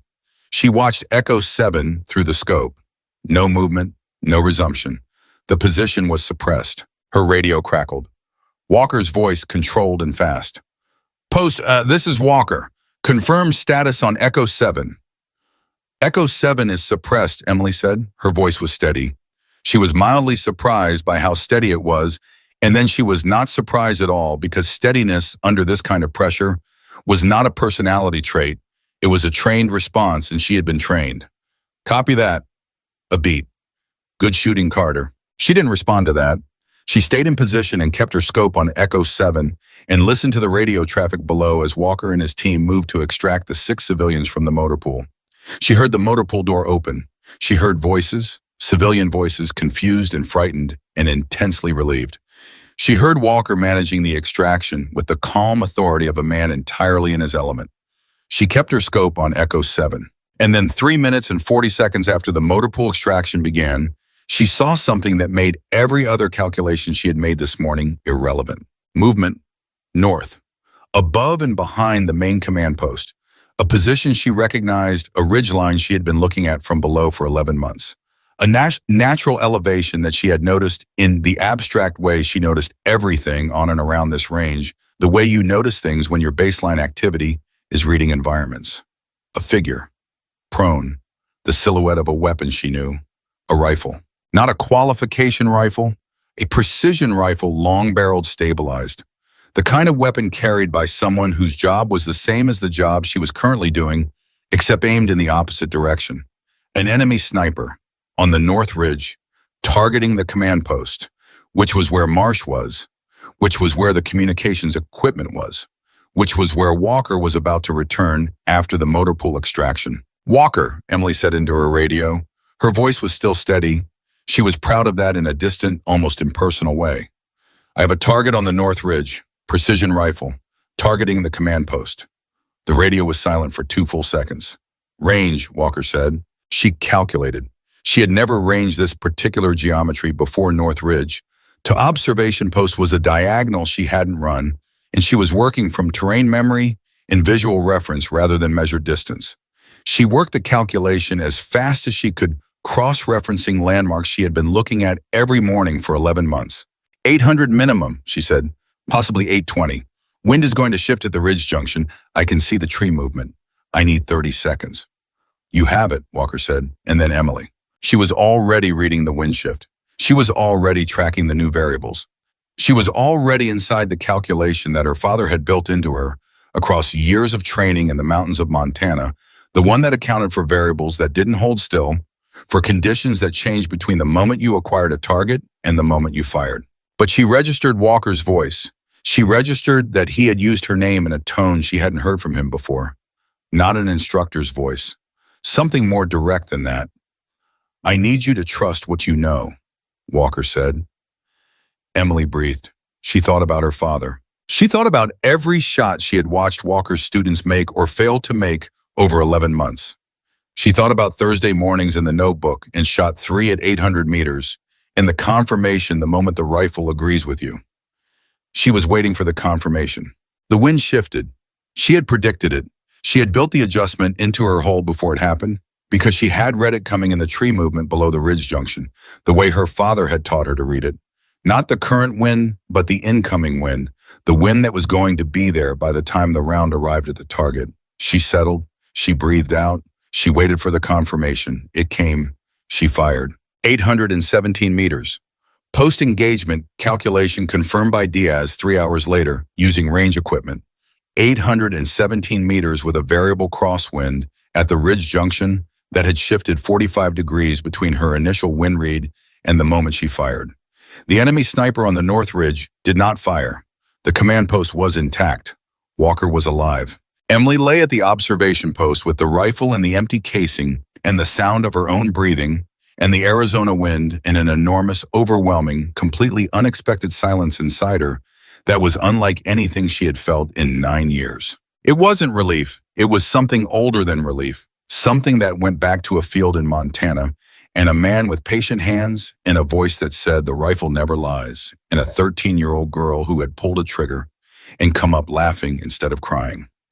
It was the feeling of being exactly who you were built to be. In the radio silence, a voice came through. Not Walker, Diaz. Post this as operations. All personnel stand down. Perimeter is secure. Repeat, perimeter is secure. Emily closed her eyes.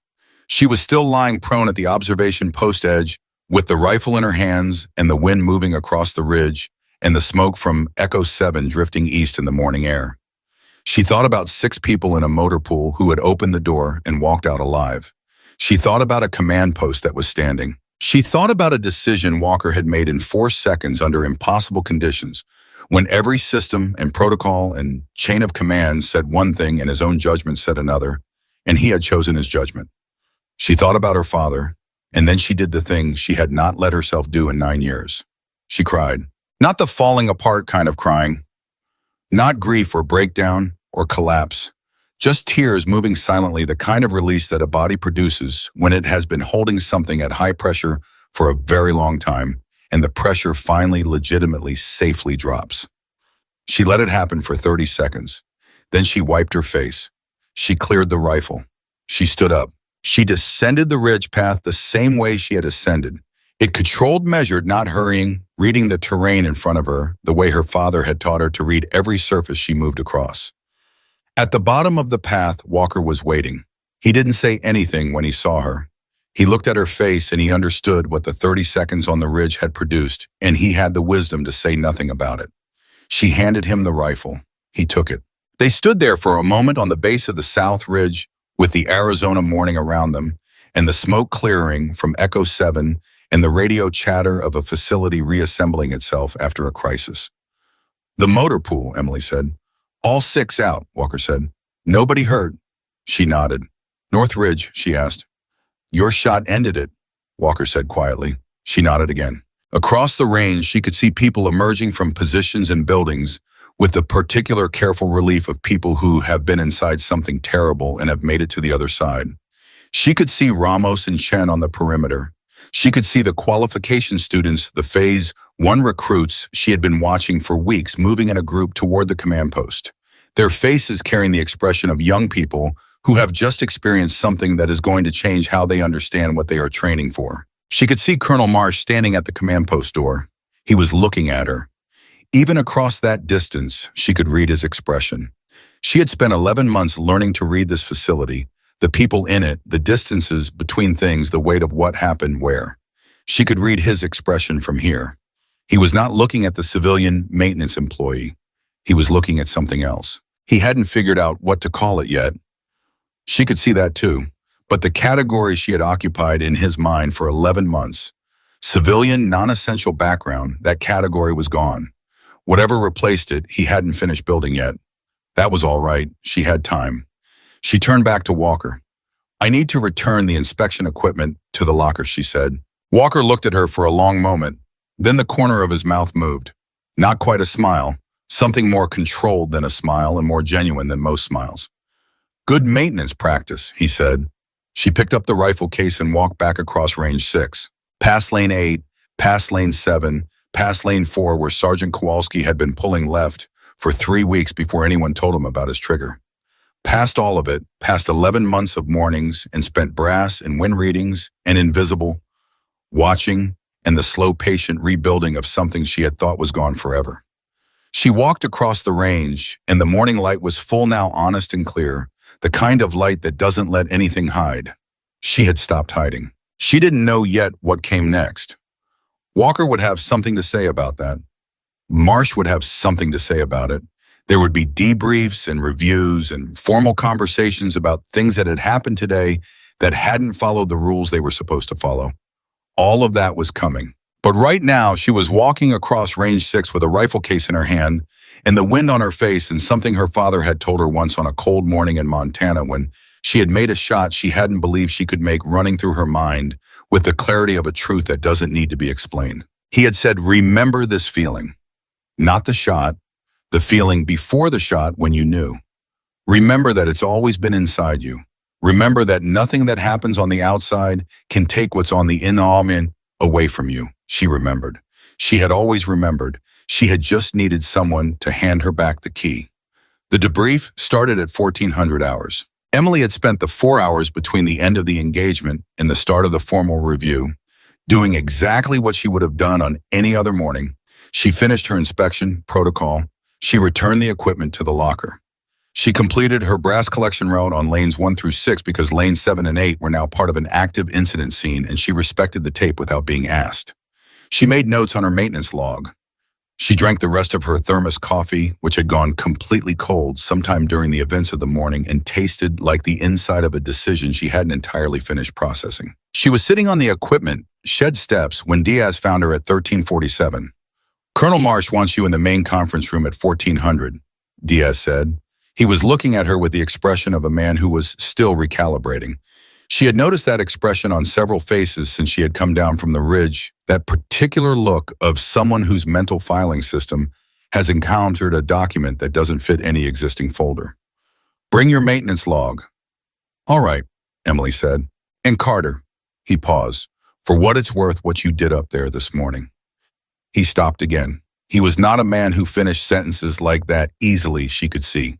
He was a man who expressed respect primarily through competence and reliability, not words. "It mattered," he said finally. 6 people from the motor pool mattered," Emily said. Diaz looked at her for a moment, then nodded once, turned and walked away. She sat on the steps for another 9 minutes. She thought about what was waiting in that conference room. She was not afraid of it, not in the way that fear usually operated, the kind that closes down your thinking. She was alert to it, which was different. Alert the way she was alert to a wind shift, to a subtle change in the variables that required her to update her calculations. The variables had changed this morning in ways that were going to require a significant update. She picked up her maintenance log and walked toward the main building. The conference room held 7 people when she entered. Walker was on the left side of the table, his posture the same controlled stillness. It always was, giving nothing away to a casual observer and giving everything away to anyone who had spent 2 months learning how to read him. Marsh was at the head of the table. Diaz sat to Marsh's right. Ramos and Chen were against the wall, still carrying the operational alertness of men who had been in active positions 4 hours ago and hadn't fully stood down internally. There were 2 other people Emily didn't know, a man in civilian clothes who had the bearing of someone from a government agency that didn't advertise itself, and a woman in uniform with the insignia of a JAG officer. The JAG officer was unexpected. Emily noted it and filed it. "Miss Carter," Marsh said, "sit down, please." She sat. "I'm going to record this conversation for the formal incident review," Marsh said. "You're not under any legal obligation to participate without counsel present. If you'd prefer to have someone—" "I don't need counsel," Emily said. "I'll answer what I can." Marsh looked at her for a moment. Then he nodded. "Let's start at the beginning. When did you first become aware that something was wrong this morning?" She told him about the maintenance channel transmission. She was precise about the time 0547 and precise about why she recognized it as anomalous. She was precise about the vehicle she had observed 2 mornings prior. She was precise about what she had done when dispatch confirmed there was no scheduled window for East Perimeter, and she was precise about the 14 seconds of calculation that had brought her to the instructor building at a controlled run rather than a walk. Marsh listened without interrupting. The civilian from the unidentified agency was taking notes. Walker watched her tell the story with the particular attention he gave to everything, And Emily was aware of his attention the way she was always aware of it now, as a presence rather than a surveillance, as the feeling of being genuinely seen by someone who understood what they were looking at. At what point did Chief Walker ask you to proceed to the observation post? Marsh asked. He didn't ask me, Emily said. The room shifted, very slightly. The air pressure changed in the specific way it changes when a room full of people, they all adjust their posture by 1.5 degrees in the same half second. Can you clarify? Marsh said. Chief Walker identified a tactical situation, Emily said. He described what was needed. He identified that the available resources did not include a qualified shooter for the required engagement. I made an assessment of my own capability, and I told him I could get to the observation post. She paused. The decision to go was mine. Walker was looking at her from across the table. She did not look at him. Miss Carter, the JAG officer said, speaking for the first time. Her voice was precise and professional. Are you stating for the record that Chief Walker did not direct you to take an armed position and engage hostile targets? I'm stating that Chief Walker described a situation, Emily said. I made a decision based on what I heard. Chief Walker provided access to equipment that he had legitimate authority to access and provide. She kept her eyes on the JAG officer. He did not order me to do anything. Everything I did this morning I did because I assessed it was the right thing to do and I was capable of doing it. A silence. Under the table, completely out of sight, Emily pressed her thumbnail hard into her index finger, which was the signal she used with herself when she needed to stay in the controlled version of herself, and not the version that was running the slightly more complicated emotional calculation underneath the controlled version. She was protecting Walker.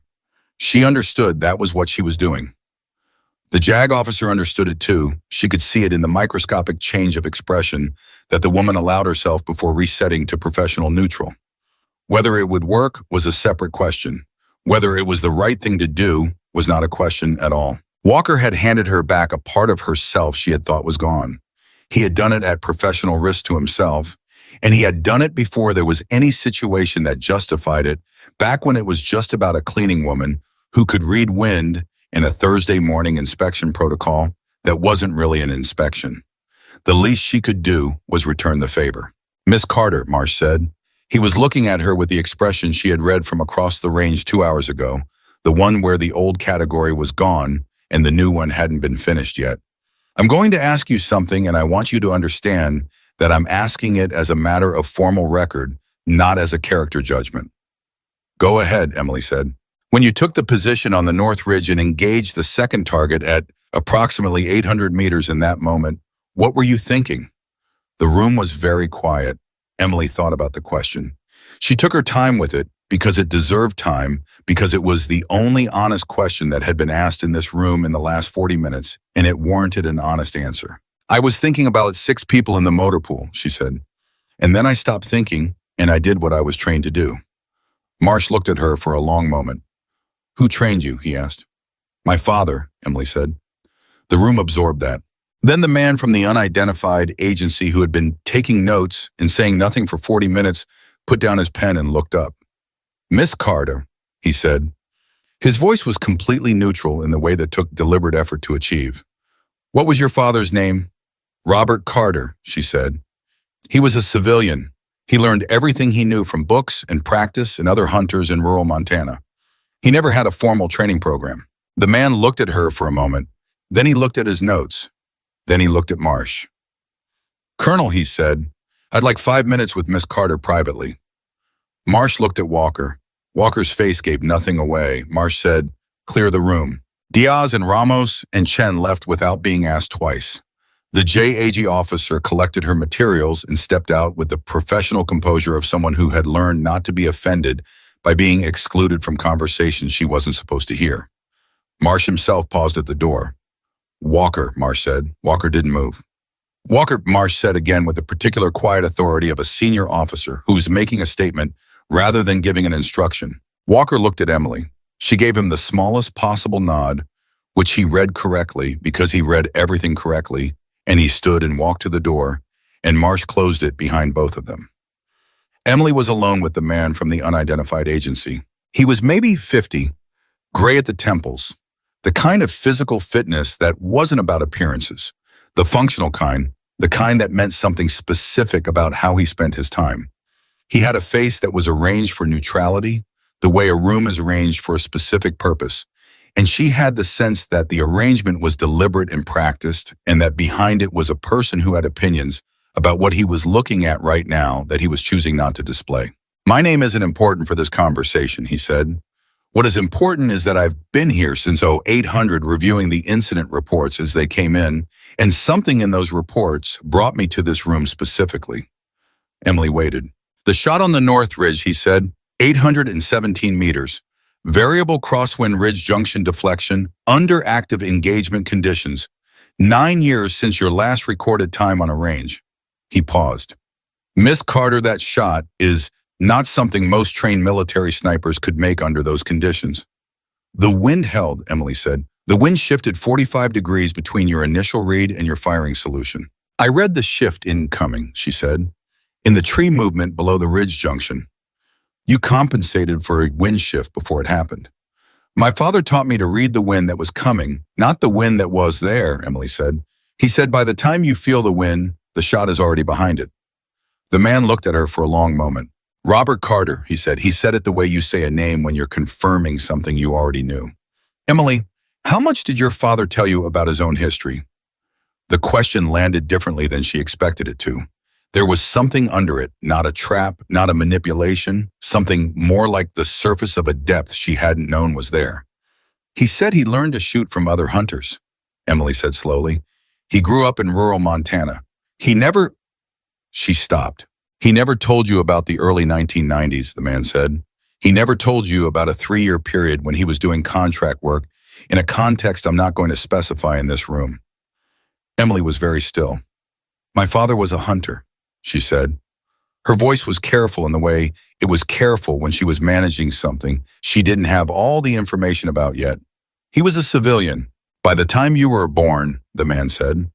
"Yes, by the time you were 7 years old and he started teaching you basics, yes, he was a civilian.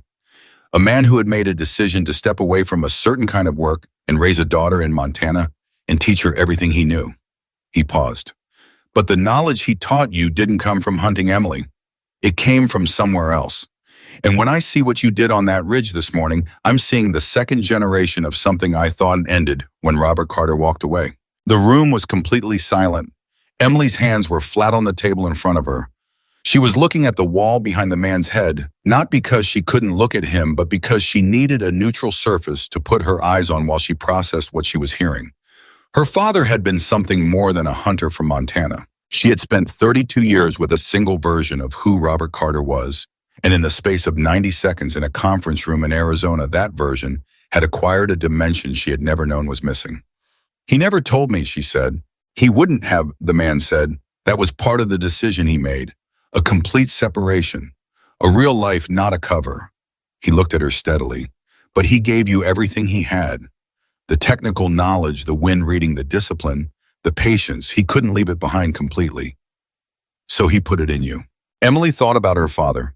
She thought about all the conversations they'd had over the years about shooting, his encyclopedic knowledge of ballistics, his almost supernatural ability to read environmental conditions, the fact that he could explain the physics of a 1,000-meter shot at a level of precision that she had always simply attributed to how deeply he had studied, how seriously he had taken self-education. She thought about the way he had watched her shoot, patient, exacting completely without ego, teaching her not as a father showing off, but as a professional, ensuring that knowledge would survive him.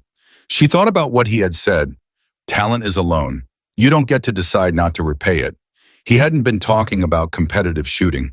He had been talking about something he knew she would understand when she understood it. "What do you want from me?" Emily asked. The man picked up his pen. "Nothing today," he said. "Today I wanted to understand what I was looking at.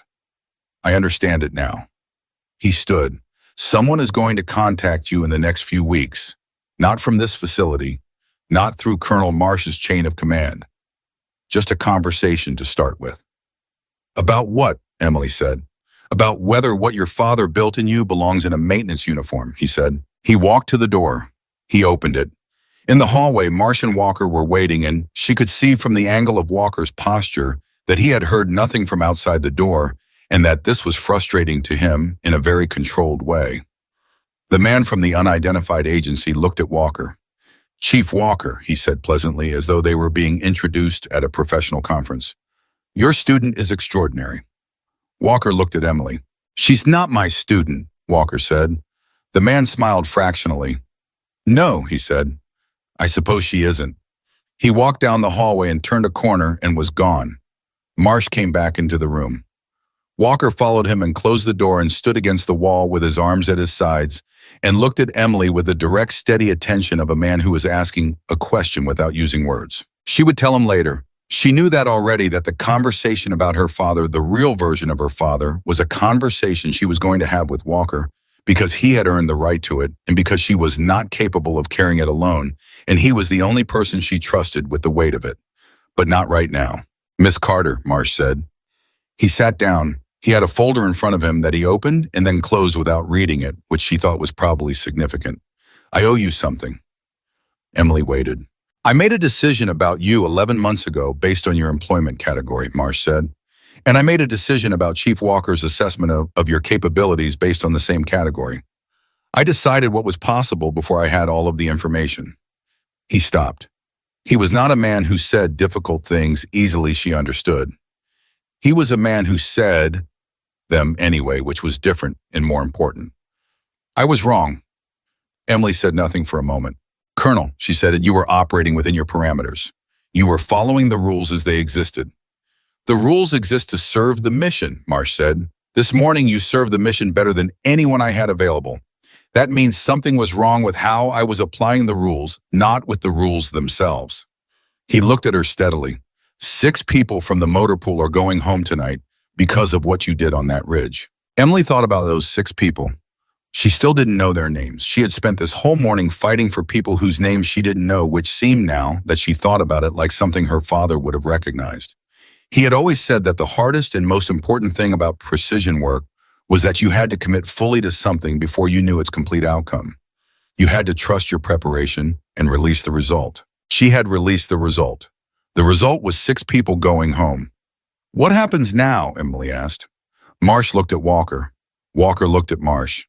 Something passed between them that had the weight of a conversation they had already had, probably in the hallway outside this room, probably in the 40 minutes before the debrief started while she was sitting on the equipment shed, steps drinking cold coffee.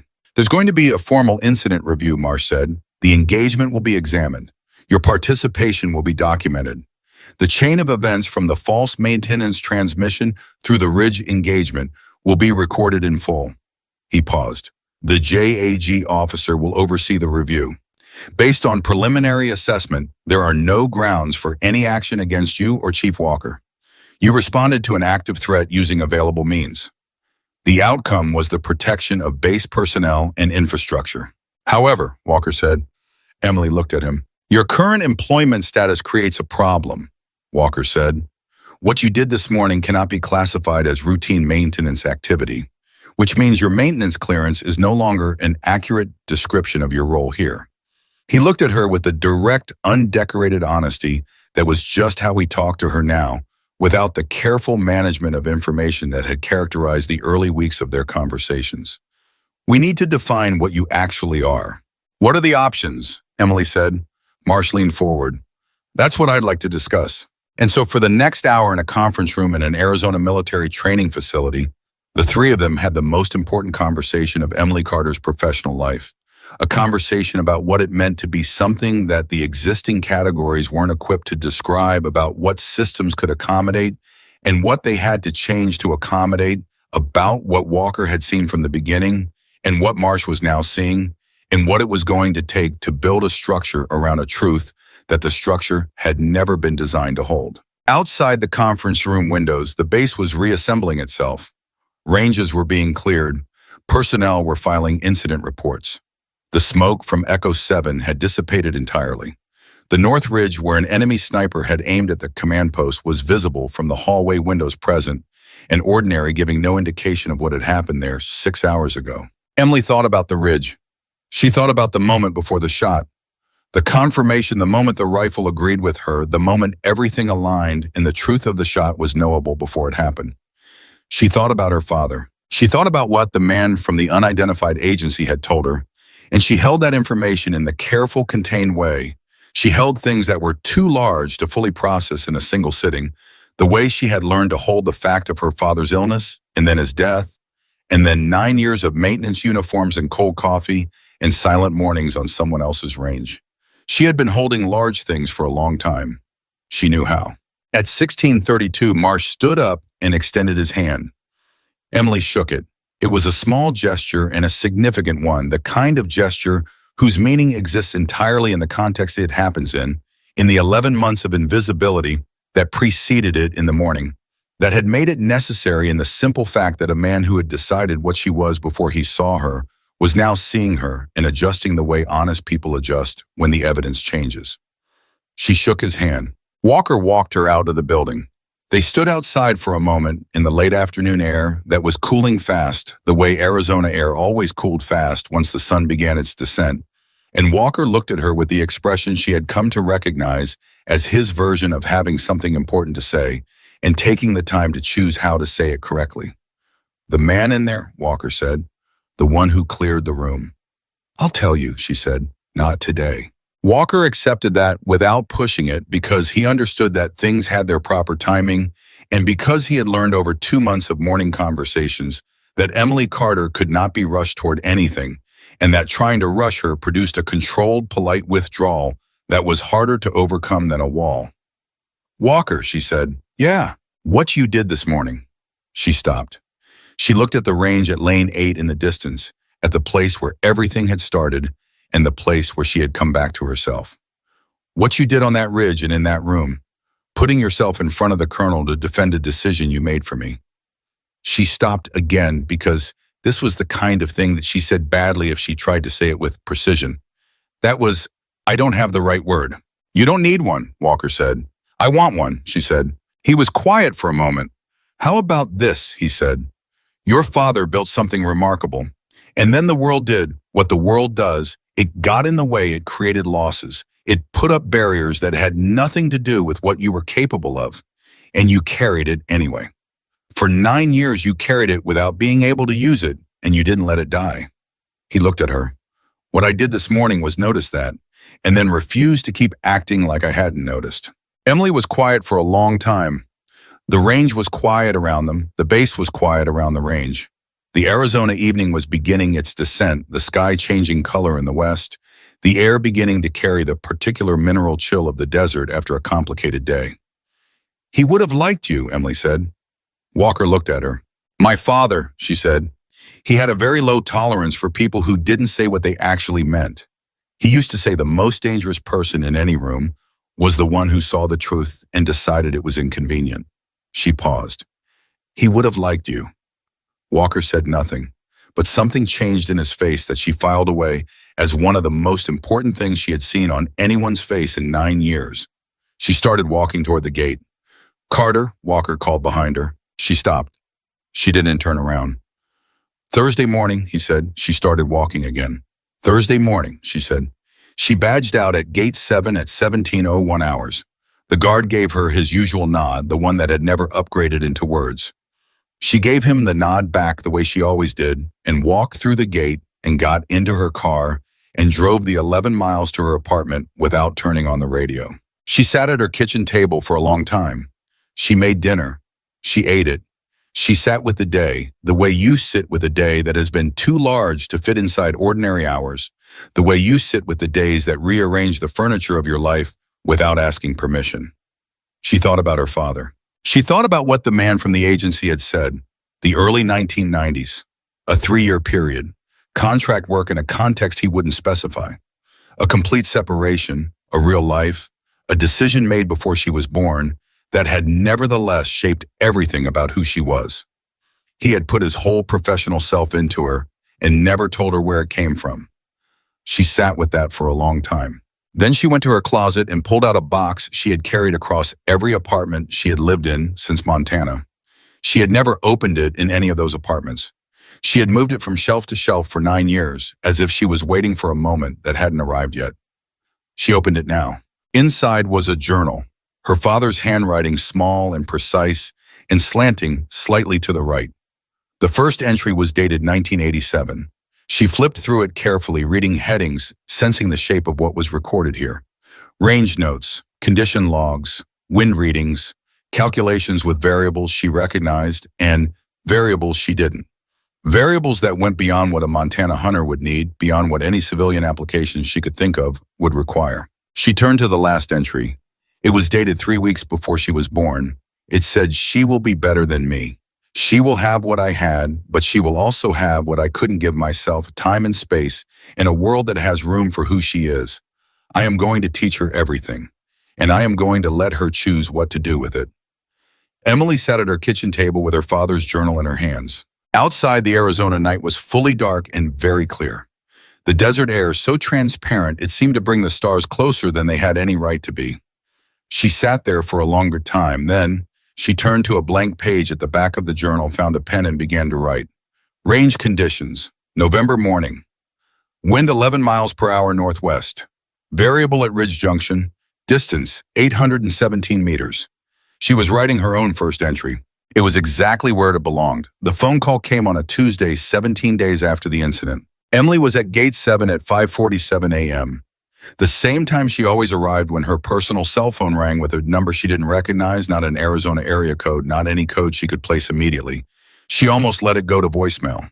She had been letting a lot of things go to voicemail since the incident because the incident had produced a category of attention she was not accustomed to and had not asked for, and managing it required a careful allocation of energy she preferred to direct elsewhere. She answered it.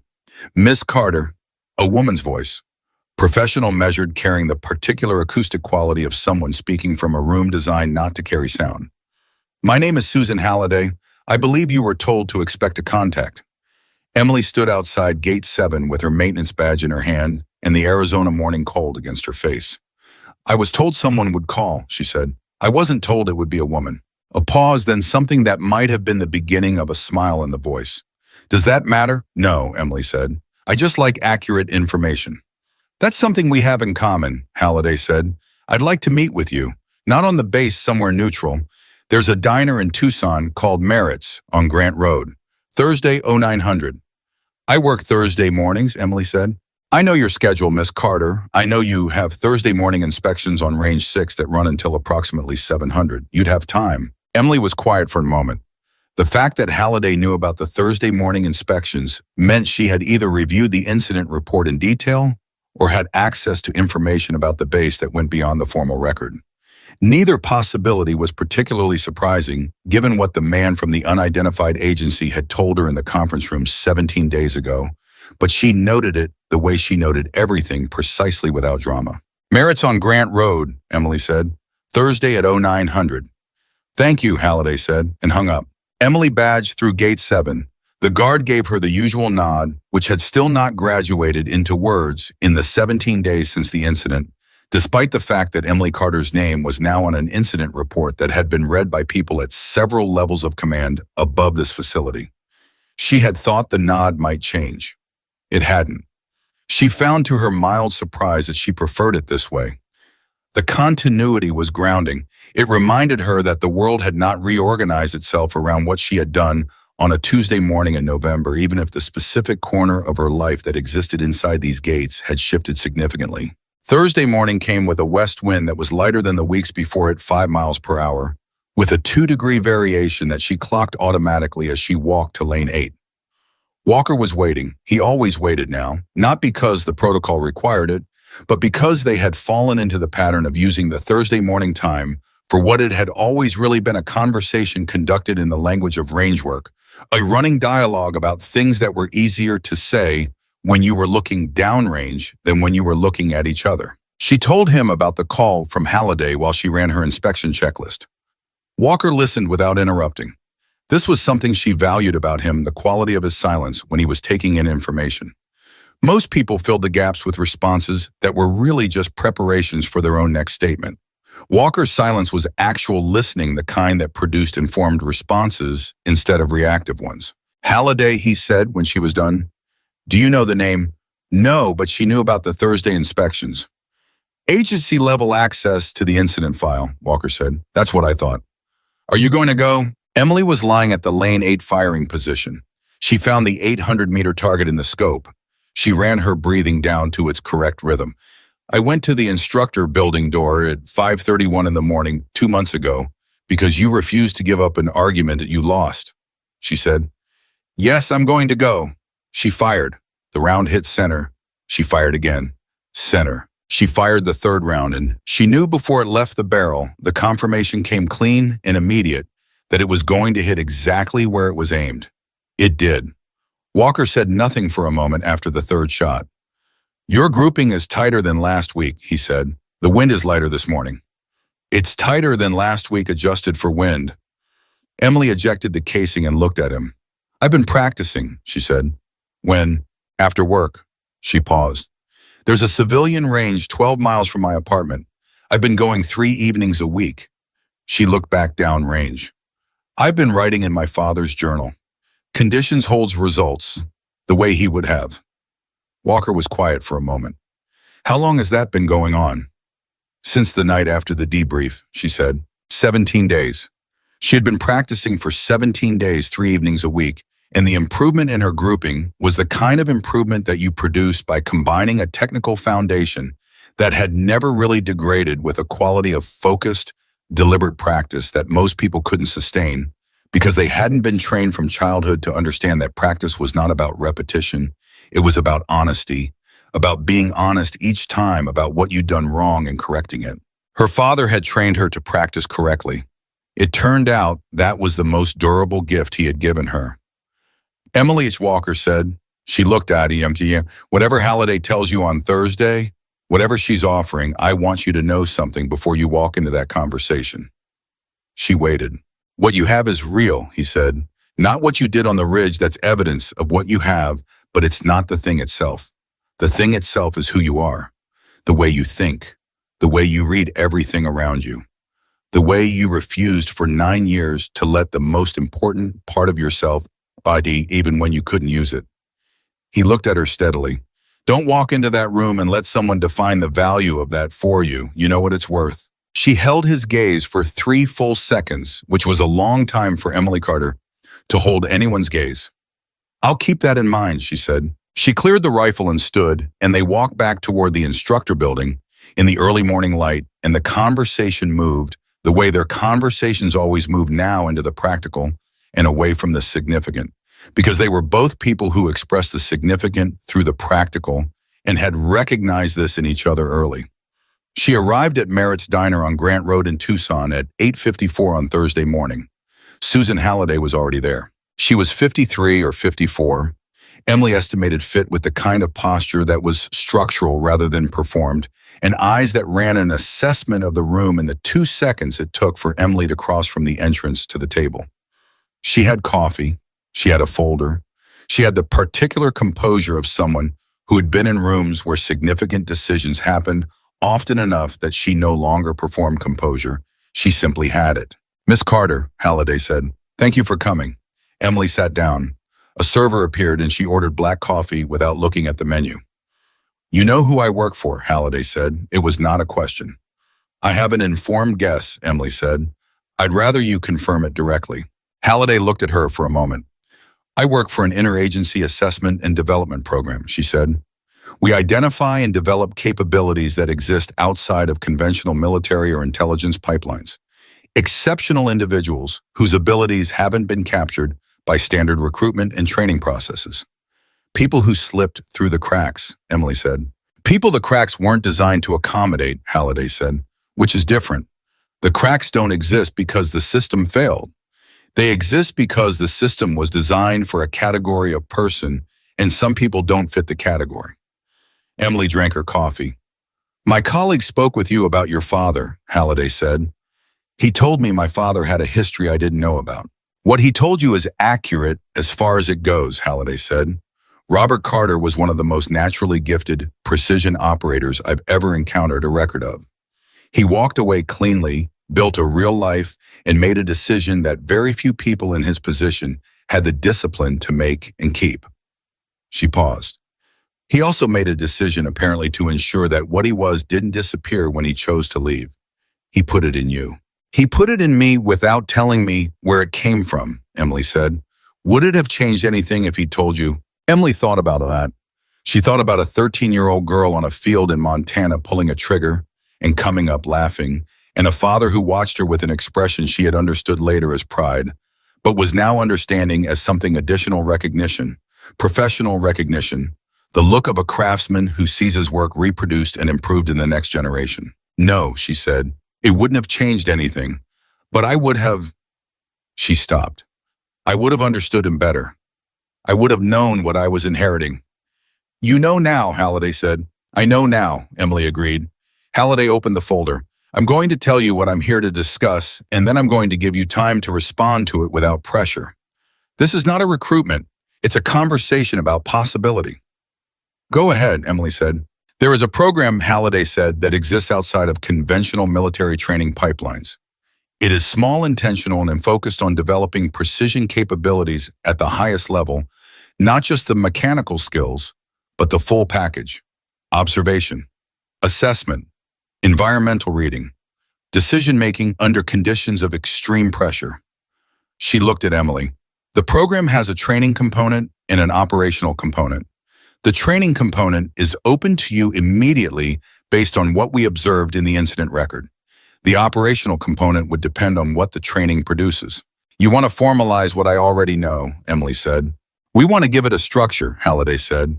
What you know is already extraordinary, but knowledge without institutional support is fragile. It depends entirely on individual circumstances, on a walker noticing you on an incident, providing the opportunity to demonstrate what you can do. We're offering something that doesn't require the right person at the right time. She closed the folder. We're offering a place where you are the right person by design without needing a crisis to prove it. Emily was quiet for a long time. The diner was filling up around them Tuesday morning, regulars people with ordinary mornings who had no idea that the woman in the gray maintenance jacket at the corner table was sitting with the weight of a decision that connected a dead man in Montana to a ridge in Arizona to a program she hadn't known existed until 17 days ago. My father walked away from something like this, Emily said. He did, Halliday said. He made that choice deliberately. He gave it up to build a life. He did, Halliday said again. She didn't flinch from it or defend against it. She simply held it the way you hold a fact that is complicated and true. And you're asking me to walk toward it, Emily said. I'm asking you to consider whether walking toward it is the thing you were built for, Halliday said. Your father walked away. That was his choice, and it was the right choice for him. But he didn't walk away from everything he walked toward you. He put everything he had into someone who he believed would know what to do with it. She paused. I think he knew you would end up in a room like this one. I think that's why he taught you the way he did. Emily sat with that for a long moment. She thought about the journal. She thought about the last entry 3 weeks before she was born. She will be better than me. She will have what I had, but she will also have what I couldn't give myself, time and space, in a world that has room for who she is. A world that has room for who she is. He hadn't been describing the world as it existed. He had been describing a world she would have to find or build or walk toward. What does the training involve? Emily asked. And they talked for 2 hours. She drove back to the base in the early afternoon and went directly to Walker's office and knocked on the door and sat down across from him and told him everything: the program, the training component, the operational component, what Halliday had said about her father, and what she had said about the world having room for who Emily was. Walker listened the whole way through. He asked 3 questions, all of them precise, all of them about specifics rather than about how she felt about what she'd heard, because he understood that she had already processed how she felt, and what she needed now was help thinking through the practical reality. When she was done, he was quiet for a long time. This is what I've been hoping for since the 3rd Thursday morning, Walker said. I know, Emily said. Not because it means you'll be doing something formal and official, he said, because it means you'll be somewhere that sees you coming, not somewhere you have to prove yourself before anyone notices you exist. Emily looked at him. I need to know something. Go ahead. What happens to Thursday mornings? Walker looked at her. And then he did the thing she had seen him do a handful of times in 4 months of conversation. He let the controlled professional exterior move a fraction, just a fraction enough to show the thing underneath it that was genuine rather than managed. You come back, he said. That's what happens. You go do whatever this program makes you, and you come back, and Thursday mornings are Thursday mornings. She nodded once. Okay, she said. She left his office and went back to Range 6 and finished the afternoon maintenance route and collected the day's brass and returned the cart to the equipment shed and badged out at Gate 7 at the regular time. The guard gave her the nod. She gave him the nod back. She called Halliday from the parking lot. I'm in, she said. Tell me what comes next. What came next was 8 weeks. 8 weeks of the most demanding, comprehensive, and precise professional assessment she had ever undergone. It was not a conventional training program. There were no barracks, no formations, no uniform beyond the operational clothing they provided for range work. There were 5 other participants, 3 men and 2 women, all of whom had arrived through unconventional pipelines of their own, and who looked at Emily on her first day with the guarded assessment of people who had learned the hard way that first impressions in high-stakes environments were always insufficient. She didn't try to impress anyone. She had spent 12 years perfecting the art of not trying to impress anyone, and the habit held. On the first day, they did wine reading at extreme distance. Emily finished the assessment 15 minutes before anyone else and scored at a level that made the evaluating instructor go over her sheet twice before accepting the numbers. On the third day, they did observation exercises, pattern recognition, anomaly detection, environmental mapping. The same skills she had been practicing without knowing they had a formal name for 11 months on Range 6. She completed the exercise with a detailed accuracy that the instructor called in his assessment notes categorically exceptional. On the 10th day, they put her on a range at 1,000 meters. 1,000 meters was not a standard qualification distance for anything in the civilian world, and for very few things in the military world. It was the kind of distance where the variables compounded to the point where most technically skilled shooters found themselves outrunning their ability to account for everything the environment was doing to the round between the muzzle and the target. Emily lay at the firing position. She thought about her father. She thought about a field in Montana and a .308 rifle that had been too big for her at 13, and a recoil that had knocked her back, and a laugh that had come up instead of tears. She thought about all the years between that field and this moment, the loss, the years of maintenance uniforms, the cold coffee, and the spent brass and the invisible mornings. She thought about Walker handing her a notebook. She thought about Thursday mornings. She thought about the ridge and the confirmation and 6 people from the motor pool going home. She thought about her father's last journal entry. She will be better than me. Emily settled her breathing. She found the target at 1,000 meters. She read the wind. She fired. The evaluating instructor looked at the impact through the spotting scope for a long moment. Then he said quietly to the person standing behind him with a clipboard, "Mark that." She didn't ask what he marked. She already knew. The confirmation had come before the trigger. 8 weeks produced a formal assessment that Halliday presented to Emily in a conference room in an unremarkable government building in a city she had been asked not to specify. The assessment was detailed and precise, and it said in the careful language of official documentation things that Emily had heard in different words from Walker on a dozen Thursday mornings. It confirmed what she knew and gave it a structure and put it inside a system that was designed to use it. It was the beginning of something she had been walking toward for 32 years without knowing the destination. "There's one more thing," Halliday said at the end of the meeting. Emily waited. "The program has a training component," Halliday said. "I told you that in Tucson. What I didn't specify is that the training component includes instruction, working with other individuals who are in the early stages of development. People who need what your father gave you, passed on the way he passed it on, directly, honestly, without simplifying." Emily looked at her. "You want me to teach," she said. "We want you to do what your father did," Halliday said, "what Walker did in his way. We want you to see people who are being looked past and refuse to keep acting like you haven't seen them." The room was very quiet. Emily thought about her father's hands on her shoulders in a field in Montana, patient and exact, explaining the wind that was coming rather than the wind that was there. She thought about the particular kind of seeing that he had given her, not just the technical knowledge, but the understanding that being seen by someone who understood what they were looking at was the thing that made the knowledge usable. She thought about Walker finding her on Range 6, about the question he had asked after watching her for 3 weeks. Why did she always start at Lane 8, about the notebook he had given her without ceremony, and the conversation about her father, and the words she had carried since, "You didn't lose your ability. You only lost the chance to use it." She thought about all the people in all the ranges and facilities and training programs who were standing where she had stood, capable of something extraordinary, carrying it in silence, waiting for someone to notice them with the right kind of eyes. "Yes," Emily said. "I'll teach." 3 months after she said yes, Emily Carter returned to Fort Creighton. Not as a maintenance employee, not with a cleaning cart, with a visitor badge and a new professional designation that she was not yet permitted to specify, and a set of range notes that had grown from the first entry in her father's journal into something substantial and ongoing. She walked through Gate 7. The guard looked at her. He opened his mouth. And for the first time in 11 months of daily contact, he said something other than a nod. "Good morning, ma'am," he said. "Welcome back." She stopped. She looked at him. He was young, early 20s, with the earnest attentiveness of someone who was paying attention to his job because he understood that his job mattered. "Thank you," she said. "What's your name?" He blinked. "Corporal Davis, ma'am." "Corporal Davis," she said. "How long have you been on gate duty?"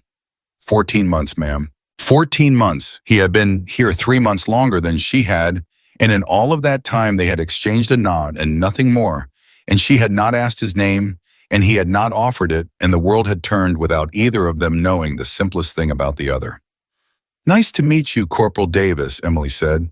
"I've been walking through this gate for 11 months. "I know, ma'am," he said. "I remember." She looked at him for a moment. "Pay attention to the people on your gate," she said. "Not unkindly, not lecturing, directly. You see the same faces every day. That's information. The day a face changes is the day you need to have already known the face." Davis looked at her. Something moved behind his eyes, not offense, something more thoughtful. "Yes, ma'am," he said. "I understand." She walked through the gate and onto the base, and everything was the same and everything was different, in the way that a place is different when you are different inside it. Walker was at Range 6. He was running a qualification session with a group of Phase 2 candidates, the advanced course, and she stood at the edge of the range and watched him work for a few minutes before he registered her presence. When he turned and saw her, his expression did the thing it had done a handful of times across the months she had known him. It let the controlled exterior shift enough to show what was underneath. He walked toward her. He looked at her the way he had looked at her the first morning he'd noticed that the cleaning woman was not just a cleaning woman, with the full, unhurried attention of a person who understood what they were seeing. "You look different," he said. "Same person," Emily said. "No," Walker said. "Same ability, different person." He studied her. Something happened in that program. "Several things happened," she said. "Good things." She thought about 1,000 meters and the confirmation that came clean and early, before the trigger, the way it always came when she had done everything right. She thought about Halliday's assessment and the training component and the conversation about seeing people who were being looked past. She thought about her father's journal, which had traveled with her through 8 weeks of evaluation and which now had 43 entries in her own handwriting following his. "Yes," she said.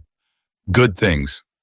Walker nodded. He looked back at his qualification candidates for a moment, and she followed his gaze, and she looked at them the way she had learned to look at shooters, not at their targets, but at their hands, their breathing, the small mechanical tells that preceded outcomes. She saw several things immediately. "Candidate in lane 3, she said quietly. Walker looked. "What about him?" "He's anticipating the recoil," she said. "Watch his right shoulder. He's starting the flinch before the shot." Walker watched. Lane 3's candidate fired. The round pulled low left. "He's been doing that for 3 sessions, Walker said. "Nobody's been able to break it." "It's a trust issue," Emily said. "He doesn't trust the rifle. He's trying to manage the outcome before it happens instead of executing the process and trusting the result." She paused. "He needs someone to sit with him and make him fire 100 dry rounds before he touches live ammunition again. He needs to relearn what the trigger feels like when he's not afraid of what comes after." Walker looked at her. "Would you like to tell him that yourself?" he said. Emily was quiet for a moment. "Yes," she said. "I think I would." She walked on to Range 6. The candidates watched her come. She was not in a uniform they recognized. She was not a rank they could immediately place. She was a woman walking onto their range with the authority of someone who belonged there, and the belonging was not performed or explained. It was simply present, the way competence is present in people who have stopped pretending they don't have it. She stopped at lane 3. The candidate looked at her. He was maybe 24 with the posture of someone who was trying very hard and was frustrated that trying hard wasn't producing the results that trying hard was supposed to produce. "What's your name?" she asked. "Corporal Reyes, ma'am." "Corporal Reyes," she said, "I've been watching you for 60 seconds and I can tell you exactly what's wrong." She sat down beside his firing position. "Set down the rifle and listen to me." He set it down. She talked to him for 7 minutes. She told him about trust and process and what happened when you tried to control an outcome instead of executing a preparation. She told him what her father had told her about the difference between a shooter who was trying to make the rifle do something and a shooter who was allowing the rifle to do what it was built to do. She used the specific language her father had used, the language that had gone into her at age 12 when her father had decided she was ready to hear it without simplification. Reyes listened. She could see him understanding, not just hearing, understanding the specific quality of reception that happened when the right information arrived in the right words at the right moment. "Try a dry fire," she said.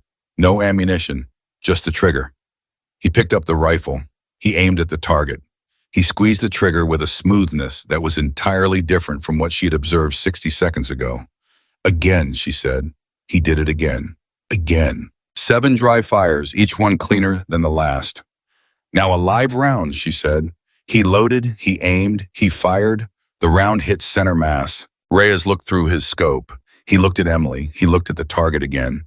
His face did the thing that faces do when something clicks, that has been refusing to click, a specific, almost involuntary expression of recognition that Emily had last seen on her own face in the mirror the morning after the debrief, when she had looked at herself and understood for the first time that she had never actually lost anything. "How did you know?" Reyes asked. "I watched your hands," Emily said. She stood up. "Always watch the hands. The target tells you what happened. The hands tell you why." She walked back to where Walker was standing. He was looking at her with an expression she had never seen on his face before. Not the professional satisfaction of an instructor observing a good session. Something more than that. Something that carried the weight of the whole story of an early morning 11 months ago, in a notebook and a Thursday morning inspection protocol, and a ridge and a phone call from a woman named Halliday, and 43 entries in a dead man's journal. "You're going to be extraordinary at this," Walker said. "I learned from good people," Emily said. Walker started to say something, then he stopped. He looked at the range at Reyes in lane 3 firing his second live round, which also hit center, at the other candidates in their lanes, at the full length of range 6 stretching out to lane 8 and the 800-meter berm beyond it. "Your father would be proud," Walker said. Emily looked at the range. She thought about all the mornings she had spent on it, invisible, pushing a cart, collecting other people's spent brass, reading the wind for shots she wasn't permitted to take. She thought about her father's hands. She thought about the journal. She thought about the last entry he had written 3 weeks before she was born, and the 43 entries that followed in her own handwriting, and the entries not yet written that would come after all the mornings and conditions and holds and results that would fill the pages her father had left blank for her. She thought about Walker asking 6 weeks into their Thursday mornings, what was his name? Robert. His name was Robert. "He is," Emily said. She said it in the present tense deliberately because it was true in the way that the truest things are always true, not past, not finished, but ongoing, alive in the person who carried them. She looked at the range one more time. Then she turned to Walker and said, "Lane 8, Thursday morning. I'm going to show you something at 800 meters that I've been working on." Walker looked at her. "What?" "A hold I developed from my father's notes," she said. "Accounts for wind shift before it happens. He called it the incoming wind principle. I've been testing it for 6 weeks and I think it's ready." Walker was quiet for a moment. Then the corner of his mouth moved.